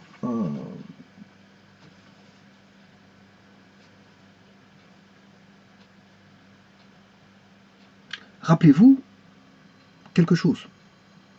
Vous avez dit que si on a, qu'est-ce que c'est qu'une différentielle totale exacte? C'est que si on a une fonction delta z est égale à, il existe une fonction f, voilà, à ce moment-là on dira que delta z est une différentielle totale exacte. S'il existe une différentielle pour laquelle on a la fonction f. Et à ce moment-là, voilà, f sera une fonction d'état. F sera une fonction d'état. Voilà. Donc en d'autres termes, je peux appliquer ça ici. Je vais enlever le titre ici pour avoir un peu plus de place. Appliquons ça ici. Si j'écris ceci, bon, pour l'instant on a delta x. J'ai delta x. J'ai delta x qui est égal à primitive de dq moins w. Si j'écris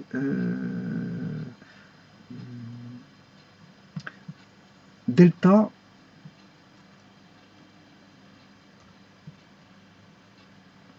je vais réécrire pour avoir une différentielle totale exacte. Donc delta, ici on en a une, hein, parce qu'on a l'intégrale cyclique sur un cycle fermé égale 0. Donc on a une différentielle totale exacte. Donc si je vais dans un système ouvert, enfin une transformation ouverte, on a ceci qui est égal à delta x. Voilà. Alors,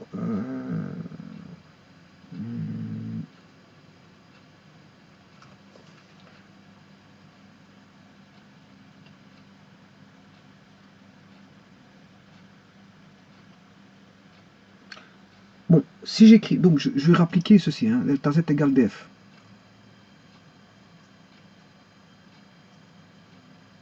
Voilà. Ça c'est quand on a une différentielle totale exacte. La fonction f existe. Bon, si j'applique ceci à ce que je viens de voir, dx égale dq. Voilà. Ici, je n'ai pas que q. Je peux mettre une somme, hein. C'est pas un problème. Hein. Q plus w. Voilà. Ça reste une différentielle totale exacte. Hein. Si ce n'est qu'ici, je n'ai la somme de deux différentiels à la place de une. Bon. Là, on a une différentielle totale exacte.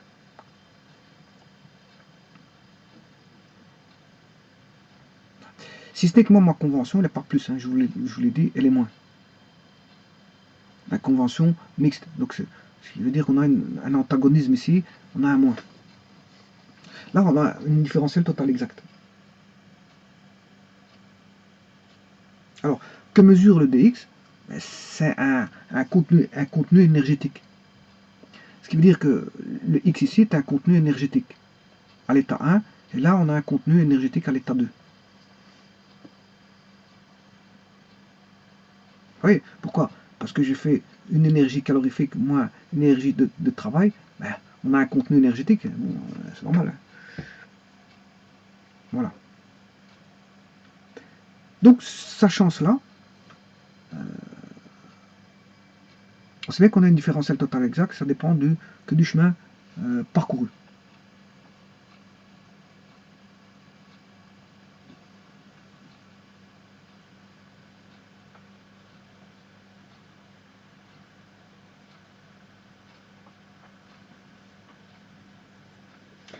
Alors, eh bien, ce qui veut dire que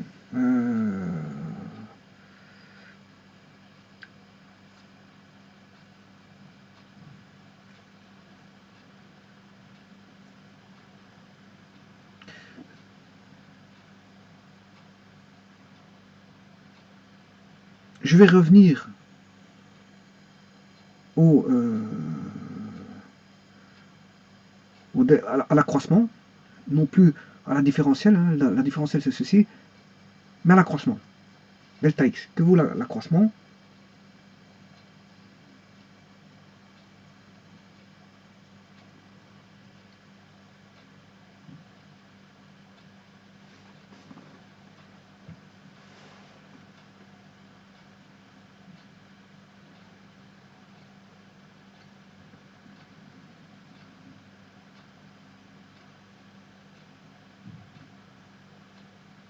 L'accroissement c'est bien la primitive donc de A vers B.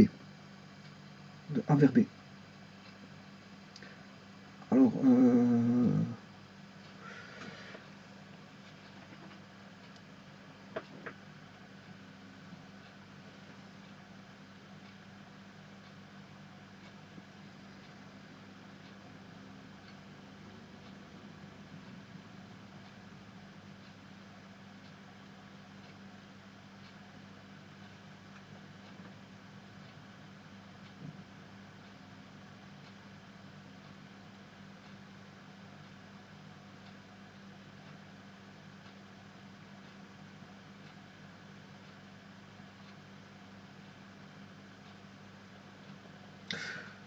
bon, je vais effacer ceci.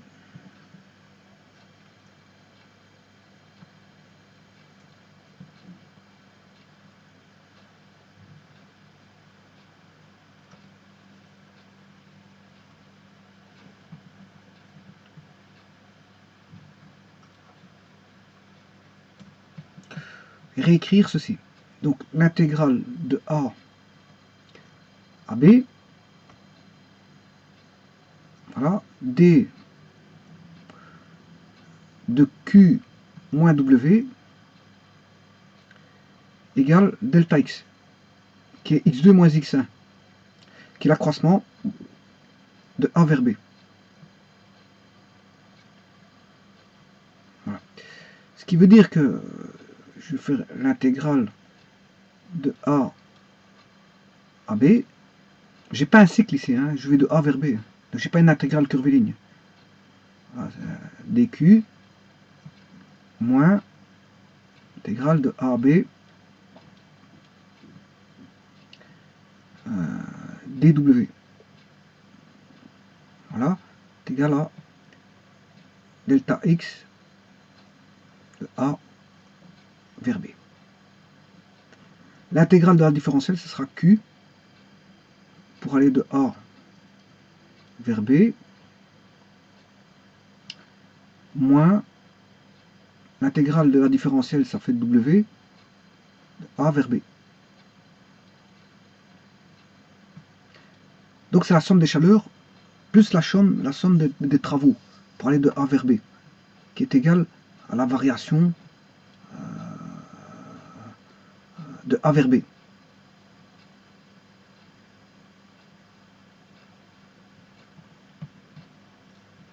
Bon, rappelez-vous, en A, qu'est-ce qu'il y avait? X1, X2. Mais X1, c'était quoi? Qu'est-ce que c'est? Bon, maintenant, je vais noter ceci ici pour que vous compreniez bien, parce que c'est vrai que ça va être le point de départ, il va être démarré ici. Alors, donc ça, on n'a plus besoin. L'équation, ça va être ça.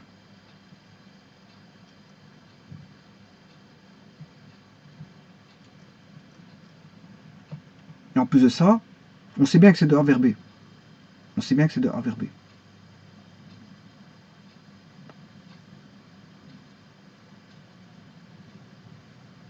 C'est indiqué par delta X. Ouais, mais le contenu de X, qu'est-ce que c'est? Rappelez-vous, le contenu X, c'était quoi? Ben, le contenu de X, c'était P1, V1, T1, N1, un état,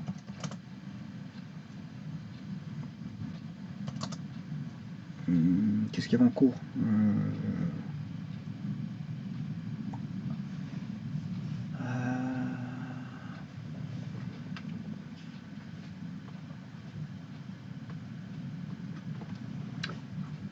Une vitesse C1 de fuite dans une canalisation à tube ou une tuyauterie et une hauteur Z1. On pouvait avoir autre chose.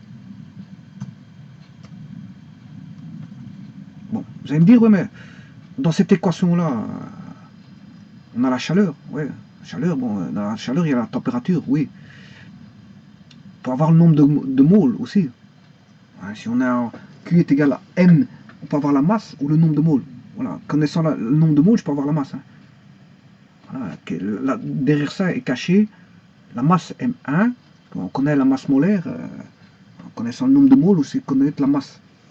Mais connaissant la masse, on peut connaître le nombre de moles. Donc, si on donne N1 ou M1, il y a une relation entre N1 et M1. Donc, donner N1, nombre de moles ou la masse, c'est la même chose.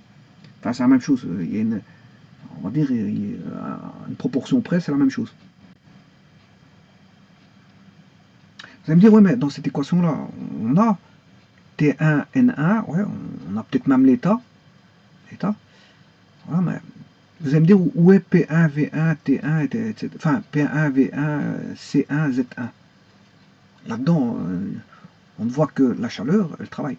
Eh bien, en fait, ces grandeurs-là, elles sont dans le travail. Alors pour ça, il faut que j'aille chercher ce qu'on appelle le travail moteur. C'est une équation toute faite, hein, que je développerai une fois, un jour. En fait, c'est l'expression du travail moteur. Alors, on a l'expression du travail moteur. Je vais vous le donner tout de suite parce qu'il faut que je développe ça et bon, ça demande quand même pour le développement dire une vidéo complète. Je ne peux pas développer ça directement ici. Par contre, je peux vous donner l'équation du travail moteur. Alors, attention que le travail moteur, est fortement conventionné. Hein. C'est fortement conventionné. Donc attention, attention aux signes du travail moteur. Attention aux signes du travail moteur. Alors, le travail moteur,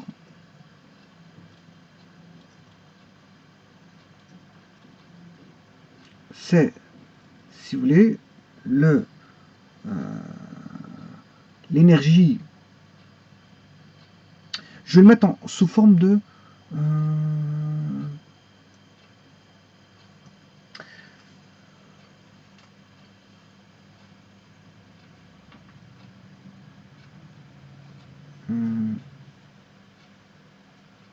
je vais le mettre sous forme de travail moteur, hein, parce que par après, il faudra que je passe au différentiel. C'est ça. Donc, je suis en train de réfléchir comment est-ce que je pourrais faire mon compte. Travail moteur, pour aller d'un point A à un point B, parce que c'est un petit peu ça ici, hein, c'est le travail moteur pour aller du point A au point B. L'expression du travail moteur, c'est l'énergie de pression. Le travail, c'est énergétique, hein, donc il faut que je mette à l'intérieur des éléments d'énergie. On a l'énergie de pression pour aller de A à B. Là, je calculerai aussi un jour, dans une vidéo, l'énergie de pression, qui est PDV. Alors, moins le travail des forces de frottement, voilà, c'est fortement conventionné. Hein. J'expliquerai les signes à ce moment. Quand je ferai la vidéo, bon, là, on a de plus ici, on a du moins pour le travail de force de frottement. On a l'énergie cinétique. Ça, c'est le travail moteur pour 1 kg. Hein. Je le fais pour 1 kg. Voilà, je le fais pour une masse d'1 kg. Alors, l'énergie cinétique, c'est un demi mv carré. Bon, un demi mv carré. Bon, mais ici, V, c'est pas V, c'est C. La vitesse, c'est C. Je vous ai dit que la vitesse, c'est C. C, c'est pas la vitesse de la lumière, hein. C'est la vitesse du fluide. Voilà, pas confondre avec la vitesse de la lumière. On ne parle pas de la vitesse de la lumière ici. Et là, ça, c'est l'énergie cinétique. Voilà, l'énergie cinétique, un demi mv carré. Dans ce cas-ci, c'est un demi mc carré. La masse vaut 1 kg, ben, on aura c carré sur 2.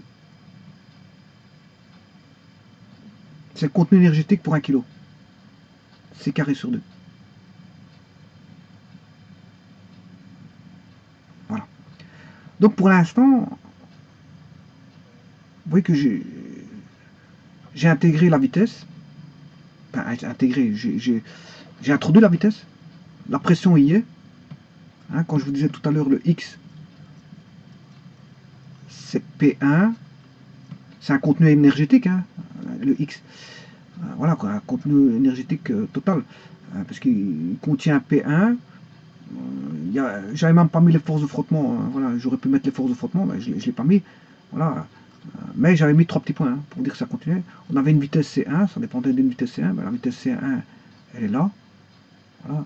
Attention qu'ici c'est delta. Ouais, de A à B, c'est delta C carré, hein, c'est C2 moins C1.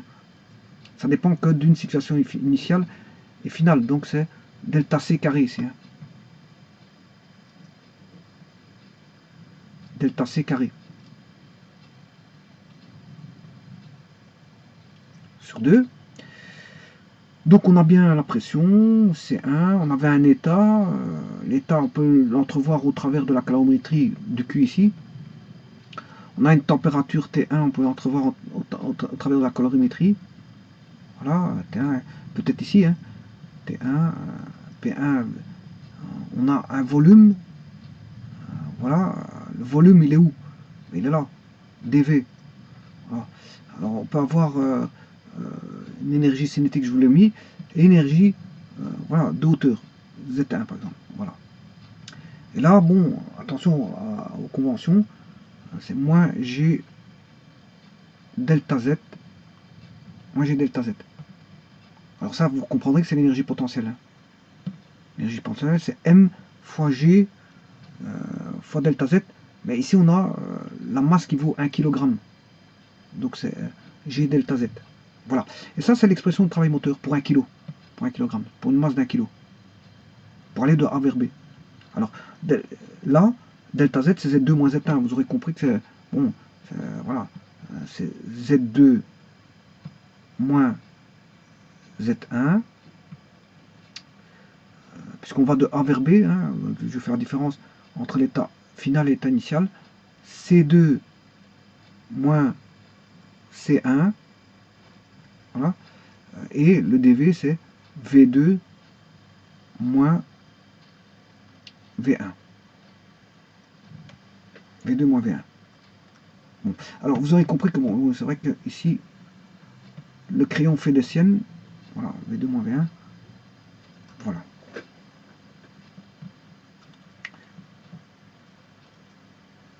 Donc, qu'est-ce que c'est que le dV? C'est ceci. Qu'est-ce que c'est que le delta? C'est ceci. Voilà. Qu'est-ce que c'est que le delta Z? C'est ceci. Ou plutôt, je dirais plutôt, quand je mets PDV, je ne marquerai pas ça comme ça ici, hein, parce que c'est pas un delta. J'écrirai pas ça comme ça, mais j'écrirai plutôt ceci comme dans l'intégrale. Dans l'intégrale. Donc, dans l'intégrale, je mettrai plutôt les bornes d'intégration. Donc j'irai d'une borne V1 à une borne V2. Voilà. Bon, et ça c'est l'expression du travail moteur que je vais mettre dans l'équation Q-.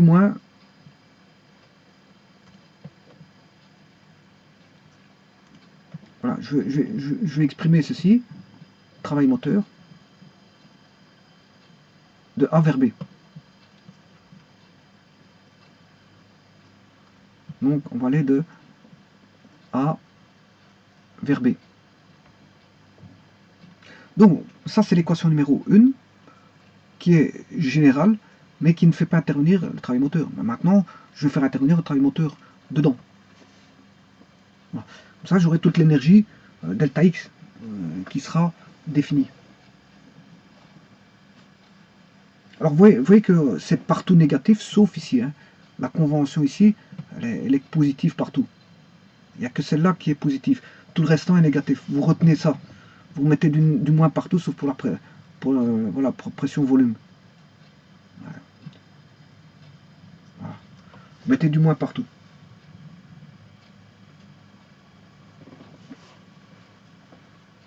Bon, ben, maintenant, je vais l'intégrer dans l'accroissement. Ceci, je vais écrire que delta X A vers B,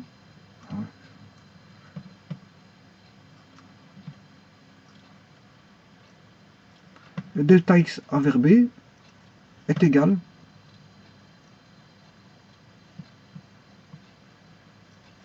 à Q moins le travail moteur. Et le travail moteur, je vais vous mettre l'expression, c'est tout ceci. C'est tout ceci. C'est tout ceci. Donc, je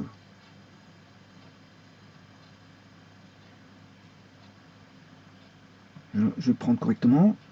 Voilà. Et voilà.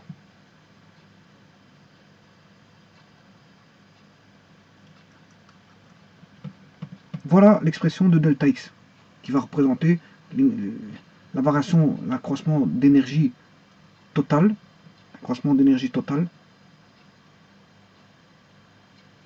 dépendant voilà, d'un point de départ, une situation initiale énergétique à une situation finale énergétique.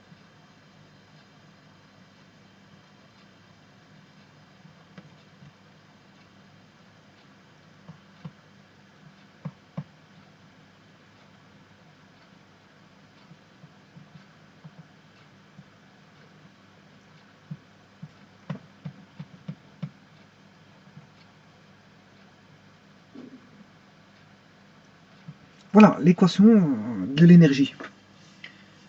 L'équation de l'énergie pour aller d'un point A à un point B. tout est résumé là, tout est repris là-dedans. C'est une équation fondamentale, ça, de la thermodynamique. Hein.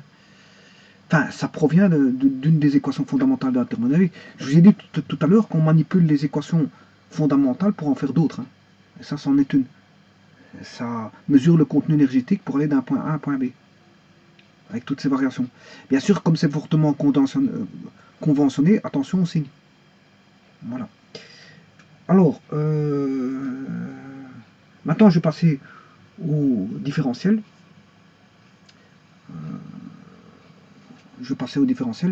Donc, le delta x va devenir dx.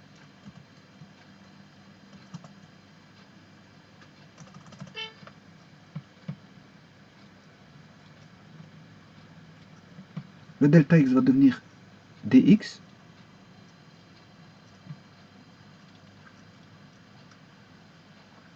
Le q va devenir dq. Moins l'intégrale de pdv, ben, ça va devenir pdv. Hein. Si je fais la différentielle de l'intégrale, ben, la différentielle de l'intégrale devient pdv. Il n'y a plus d'intégrale parce que bon, on a différencié l'intégrale. Donc ça devient pdv. Alors, oui, ici je me suis trompé parce que je dois mettre des parenthèses. Hein. Heureusement que je viens de le voir tout de suite, parce que sinon je me serais trompé sur toute la ligne. Ne pas oublier de mettre les parenthèses. Voilà, chose que je viens de faire instamment. Alors maintenant je peux enlever les parenthèses, donc j'aurai un moins, parce que ce qui est plus va devenir moins, et ce qui est moins va devenir plus. Donc maintenant on aura tout des plus partout, si ce n'est que pour la pression. Voilà, on a des plus partout.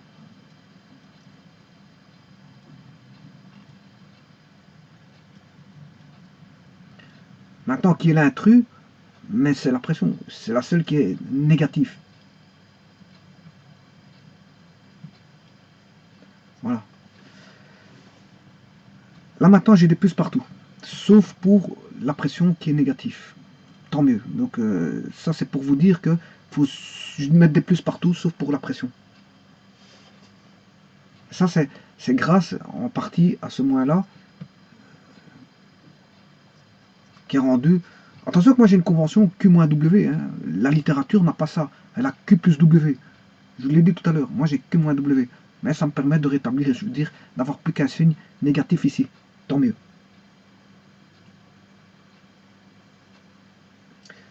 Alors, maintenant, je vais rassembler d'un côté dq, je vais rassembler dx. Oui, ici j'ai pas encore fait la différentielle, j'étais un peu trop vite. J'étais un peu trop vite. Je n'ai pas encore fait la différentielle de ceci. Hein. Je n'ai fait que la différentielle pour l'instant. On aura des plus. En tout cas, on aura des plus partout. Ça, c'est sûr. Voilà. Mais là, je dois introduire la différentielle. Hein, parce que bon, je suis en train de faire la différentielle. Je suis en train de différencier. Donc, si je différencie, là, j'ai la différentielle de x. Là, j'ai la différentielle de q.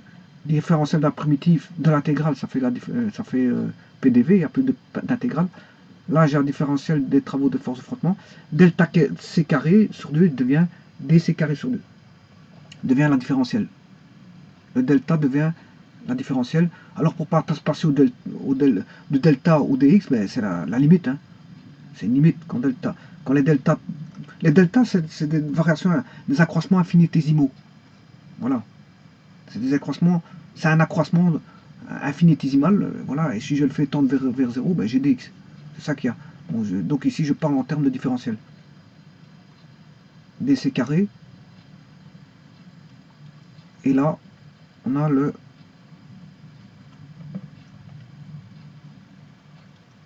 dz. Voilà, on a tout.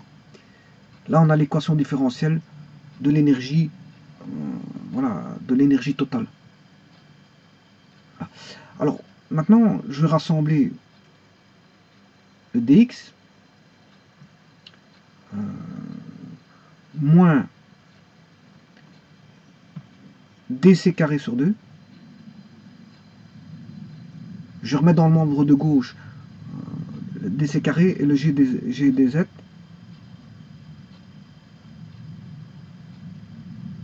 Voilà, et ça c'est égal à dq moins pdv plus dw travail des forces de frottement. Un différentiel des travaux de force de frottement. Donc l'énergie totale moins la variation, moins la variation d'énergie cinétique, moins la variation d'énergie potentielle. Je vous rappelle que x est une DTE. X est une fonction d'état. Parce qu'on avait une variable. Rappelez-vous, on avait dx était égal à delta q. Ça c'est voilà, delta q. Ça c'est une différentielle totale exacte. Mais en même temps, il y avait aussi dw aussi. Hein. Ça reste une différentielle totale exacte. Voilà.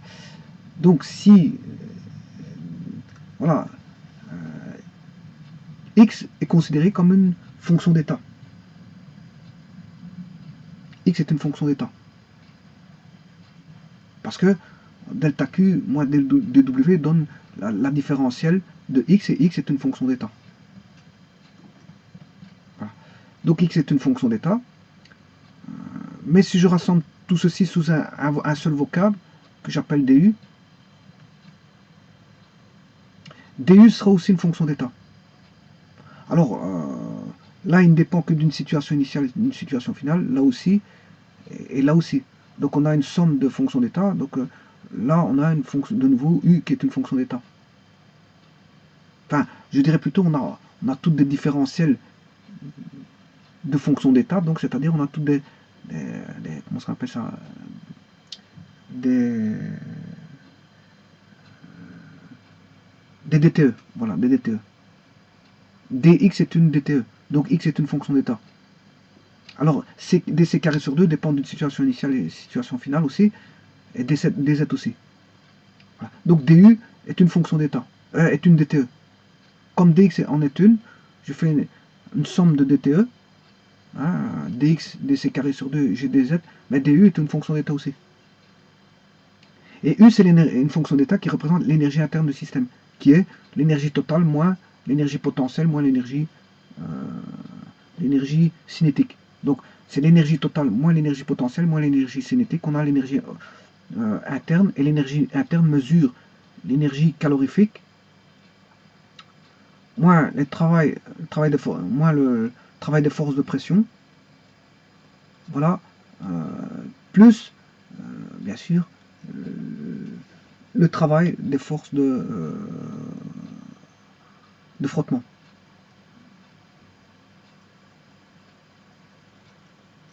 Voilà comme mesure de I. Donc on enlève de tout ça l'énergie cinétique et potentielle. Alors pourquoi? Parce que on enlève, parce qu'en fait là c'est pour vous dire que la thermodynamique est ouverte à beaucoup de choses. Hein. Je vous l'ai dit tout à l'heure, mais notamment la mécanique des fluides. Bon, quand vous faites de la thermochimie et la mécanique des fluides, bon, je veux dire, il y a des choses qui n'interviennent pas. Hein. Si je prends la mécanique des fluides, ben, qu'est-ce qui va intervenir? Oui, la chaleur va intervenir. Oui, il y aura surtout les pressions. Là, il y a tout qui va intervenir. Mécanique des fluides, il y a tout qui va intervenir. Aussi bien la vitesse, la pression, la hauteur, voilà, les forces de frottement, tout va intervenir. Bien sûr, on pourra faire des hypothèses de simplification en éliminant certaines choses. Mais pour la chimie, bon, il n'y aura pas de variation de vitesse d'un fluide d'un point A à un point B. Il n'y aura pas d'une canalisation qui sera, je veux dire, voilà, qui aura une différentielle de hauteur. Voilà, pour la chimie, on n'aura pas ça. Donc on élimine ça pour offrir à la thermochimie un contexte d'énergie qui va reprendre, je veux dire, l'énergie d'un système thermochimique. Bon, voilà, on va enlever l'énergie cinétique et potentielle et garder l'énergie interne d'un système, on va dire thermochimique. L'énergie interne d'un système thermochimique qui vaut dQ moins PDV plus les variations de travail de frottement. Voilà. Alors ça va même aller plus loin que ça. Parce que regardez bien, la thermochimie va faire ceci. Donc elle ne va pas s'intéresser à l'énergie cinétique, ni à la variation de hauteur, puisque c'est qui fait ça, c'est surtout la mécanique des fluides. Donc l'énergie, là on va complètement ne pas s'occuper de dx, mais de s'occuper de du en chimie. Voilà, donc en chimie, on aura ceci, en thermochimie. On n'a pas besoin de ceci. On n'a pas besoin, bon ça c'est, je dois éliminer ceci. Voilà.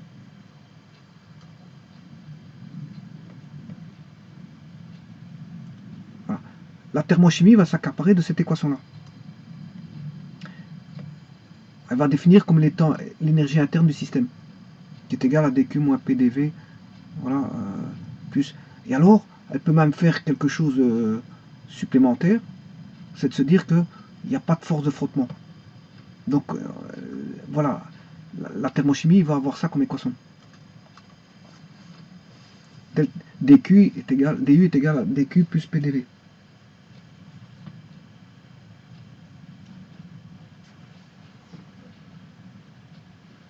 Alors, bien sûr, on retrouve à ce moment-là dQ, dQ c'est dQ, mais là c'est une partie du travail. Hein.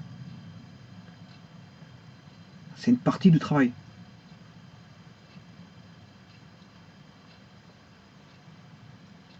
C'est une partie du travail parce que j'ai éliminé tous les autres travaux.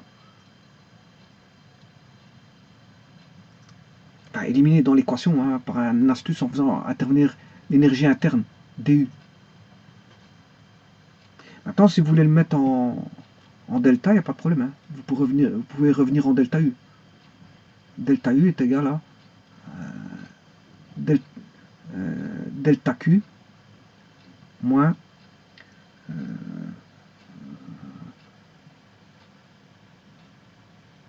delta W. Voilà. Alors maintenant, si le Q, le travail, il est constant, on aura Q moins W. Voilà.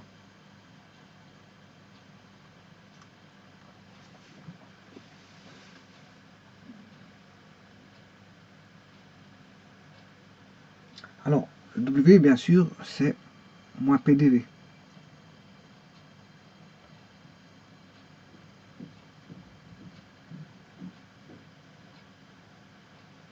Oui, ici, je me suis trompé.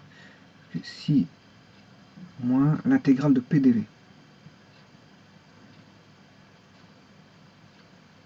Voilà. Rappelez-vous que en DDU, on a moins PDV, mais si je reviens en delta U, c'est moins l'intégrale de PDV. Moins l'intégrale de PDV. Voilà.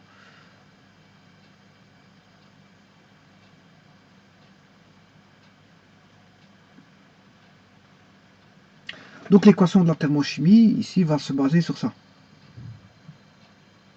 Sur cette équation-là.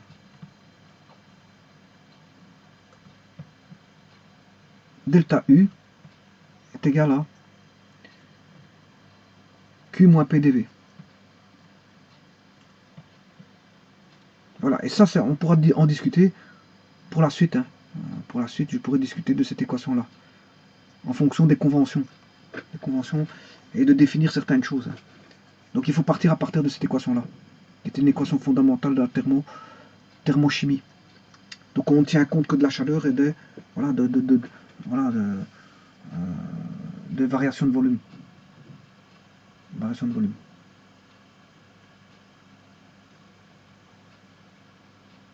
Variation de volume due à une certaine pression, bien sûr. Hein. Voilà, donc on a chaleur, pression, volume ici. Chaleur, pression, volume. Donc la thermochimie va s'intéresser à ça. Et maintenant, si vous êtes en calorimétrie, ben, vous enlevez le P dV, vous aurez le Q. Delta U est égal Q. Voilà. Je vous remercie beaucoup.